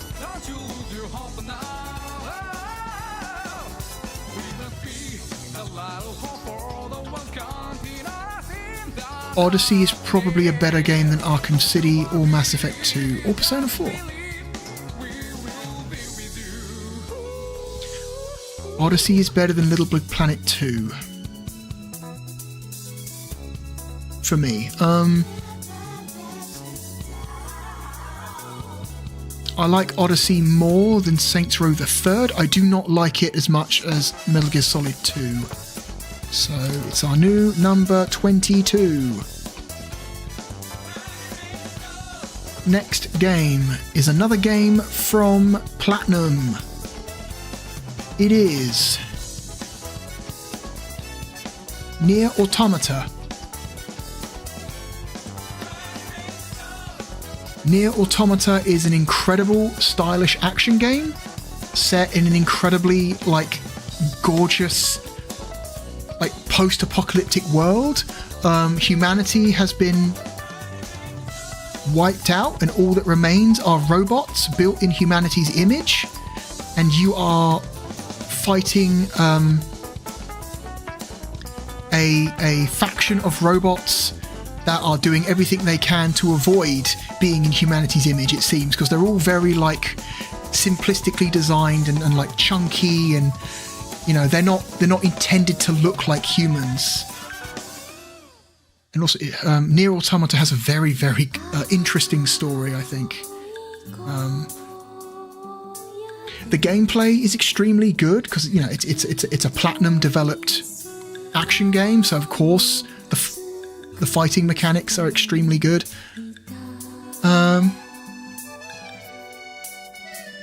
But it's the world design and the story. That is like the main thing about this game that sticks with me. It's just such a gorgeous, gorgeous game.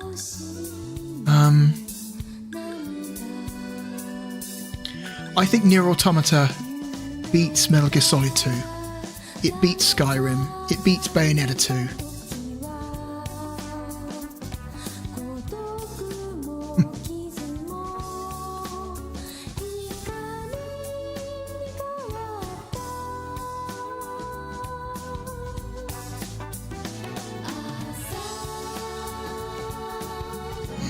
Yeah. That's the thing though, right? About Platinum. I like you said, you really want a sequel to Automata or Tomato. It's very funny. But I don't know if I would trust Platinum anymore. Platinum's star seems to have fallen. I don't know if anyone else has sensed this, but Platinum does not seem to be the company they were like even 5 years ago. I feel like Platinum's golden days are behind them now. They're no longer making, games like Bayonetta 1 and 2 or Metal Gear Rising Revengeance or Wonderful 101 or Nier Automata. I really don't think they've got it in them anymore.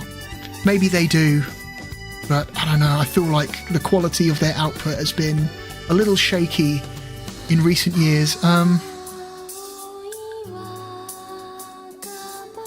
Because Hideki Kamiya left Platinum, didn't he? He got out of there. And Hideki Kamiya feels like a guy who only moves on if he's not happy with the place he's working at, right? Like he got out of Capcom because he was fed up with Capcom. Hideki Kamiya feels like a guy who would only leave Platinum if he was fed up with Platinum, right?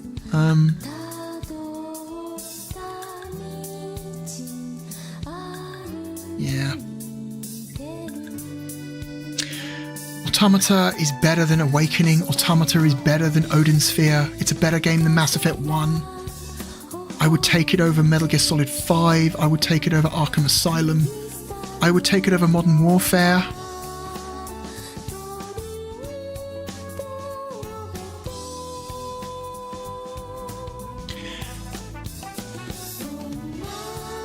I think I still like Metal Gear Solid 4 more though.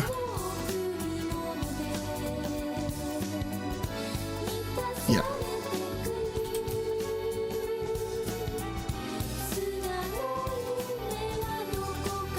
There we go. So our new number 12, Nier Automata.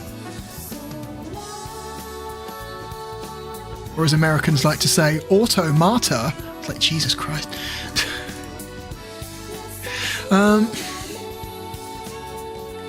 2 games left from 2017. We're almost there. Hang in there. Next game is in second place in 2017. The original Hollow Knight. Hollow Knight is one of those games that I think has come closer than almost any other game at recapturing the feeling of Dark Souls 1. There have been lots of attempts to try and make a 2D Dark Souls-like over the years. Like Salt and Sanctuary. There's another game whose name I'm forgetting right now. But yeah, lots of different developers have tried to basically create what is essentially a 2D Souls-like, right? And I think Hollow Knight is by far the best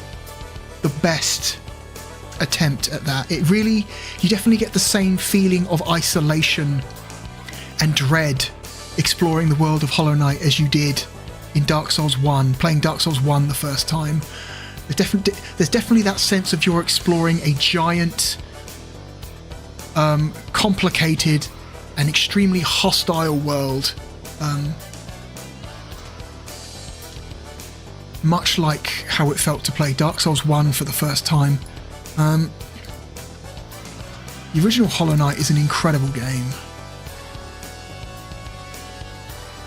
both in terms of its gameplay and its world design. Just a wonderful little game. I would take Hollow Knight over Nier Automata. I would take Hollow Knight over Metal Gear Solid 4. I think it's a better game than I would take it over Oblivion. I think it's better than... I personally would think it's a better game than Bloodborne. It's a better game than Soma. It's not as good as Portal 2.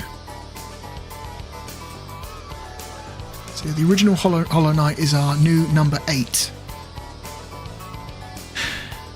And can anyone guess what our number 1 game from 2017 is? Is there a huge industry-changing game that came out in 2017 that I haven't mentioned yet? Can anyone guess what it is? Give you a clue. It came out on both the Wii U and the Switch and changed open world games forever. That's right. It's Breath of the Wild. Breath of the Wild is fucking incredible. Breath of the Wild will be 10 years old next year. That's fucked up. Breath of the Wild will be 10 years old next year. That's fucking crazy to me, because to me this game still feels brand new. I've played this game through to completion on the Wii U, the Switch, and the Switch 2. I own this game 3 times. I loved every second of it, all 3 times I played through it. This game is a masterpiece. Breath of the Wild is a fucking incredible, like, reinvention of like the Zelda franchise, right? They did it once before with Ocarina of Time. They reinvented Legend of Zelda with Ocarina of Time, but then they kept that template maybe a little bit too long, and by the time you get to Twilight Princess and then Skyward Sword, that template is getting a little bit stale. Like they tried to experiment a little bit with Skyward Sword. You know, there's like there's a crafting system in Skyward Sword. There's a stamina system in Skyward Sword. But it's still Skyward Sword. I would say is still very much mostly still in that Ocarina of Time template.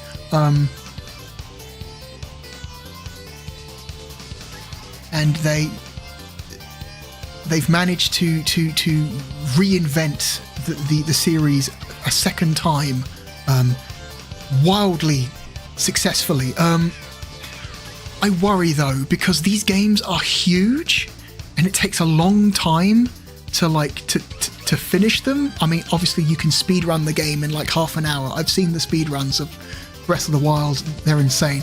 What I mean is when people play through the games like a normal person, you know, and they're looking to do as many side quests as possible and get as many upgrades as possible before eventually going to the final boss. These games take a really long time to finish, and I definitely feel extremely drained and a little bit burnt out when I finish one of these, whether it's Breath of the Wild or Tears of the Kingdom. It's like by the time you finish that game, it's like, oh, you're exhausted, you know, you're like, oh my god.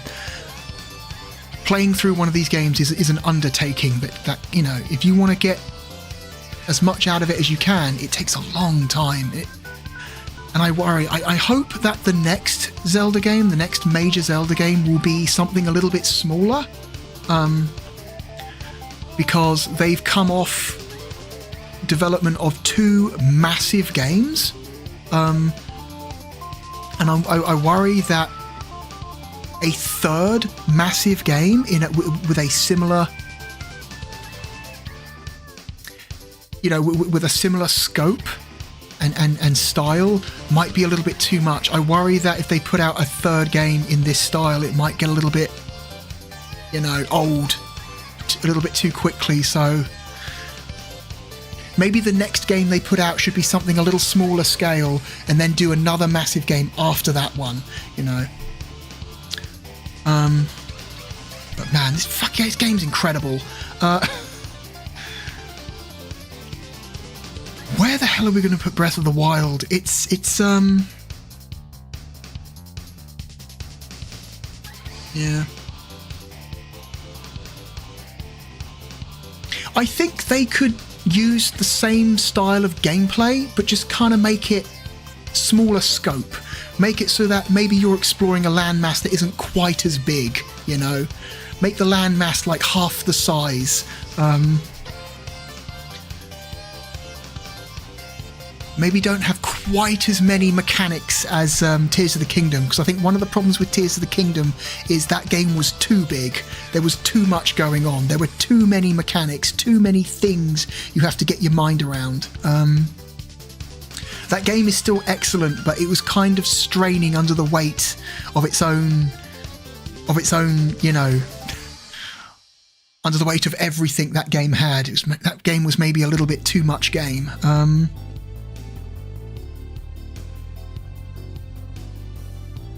It's better than Portal 2. I would say Breath of the Wild is a better game than Half-Life 2.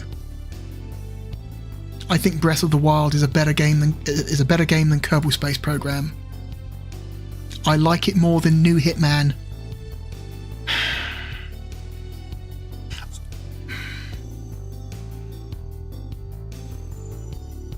Yeah.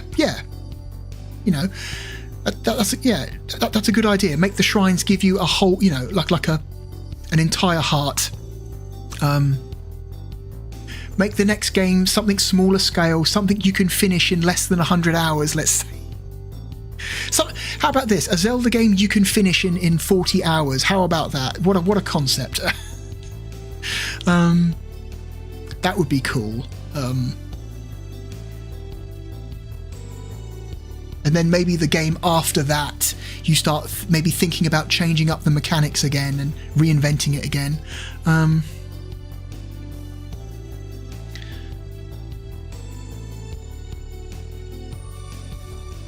I like this game more than Doom 2016. I like this game more than Metal Gear Rising Revengeance.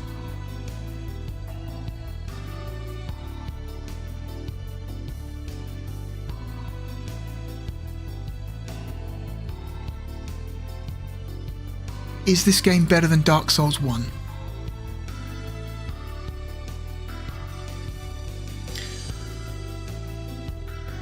Just like Dark Souls 1, Breath of the Wild is one of those games I wish I could erase all my memories of and play for the first time again. Because playing through this game for the first time when it came out was a revelation. Like, it was amazing what they had achieved. Nintendo had effectively made open world games fun again, because for a long time open world games felt like they had fallen into a specific style, you know, a specific template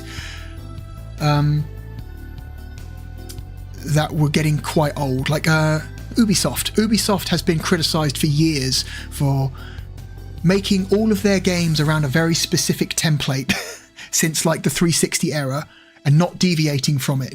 You can always tell an open world game is made by Ubisoft pretty easily just by, you know, looking around and seeing how the world is laid out, seeing how the content is laid out. You can go look around and go, yep, this is an Ubisoft game. Nintendo found a way to make open world games fresh again, which is amazing. Man.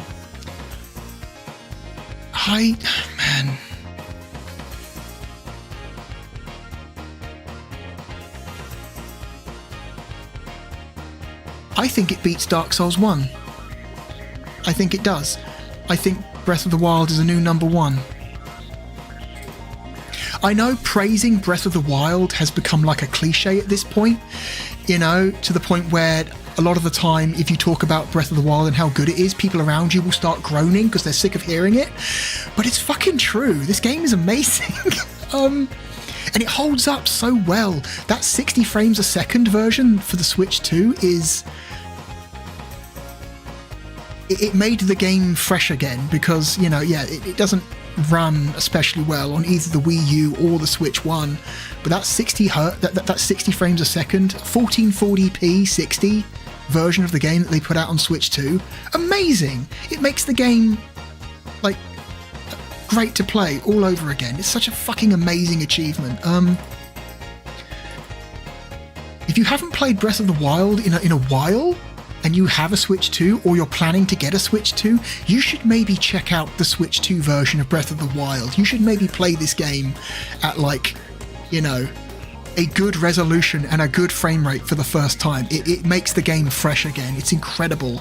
I'm currently playing through Tears of the Kingdom on the Switch 2 as well, and I started playing that on the Switch 1, but I stopped halfway through because I got a little bit overwhelmed by the amount of shit in that game, and honestly the performance was not acceptable.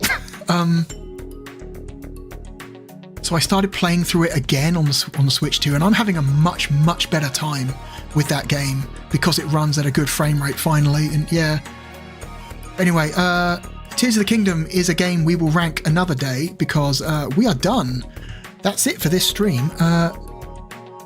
We have ranked a total of 298 games. We are nearly to 300. We have a new number one in the form of The Legend of Zelda Breath of the Wild. Extremely well-earned place. Breath of the Wild is incredible. And based on the games we've got yet left to rank, I think we can do this in one more stream.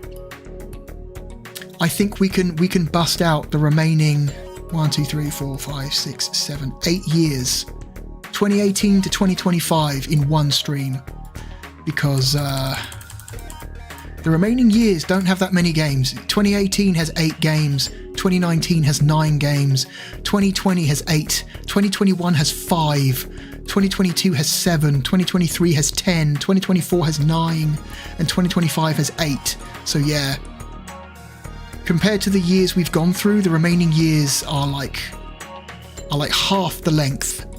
We can do it. We can do it in one more. Got one more in me.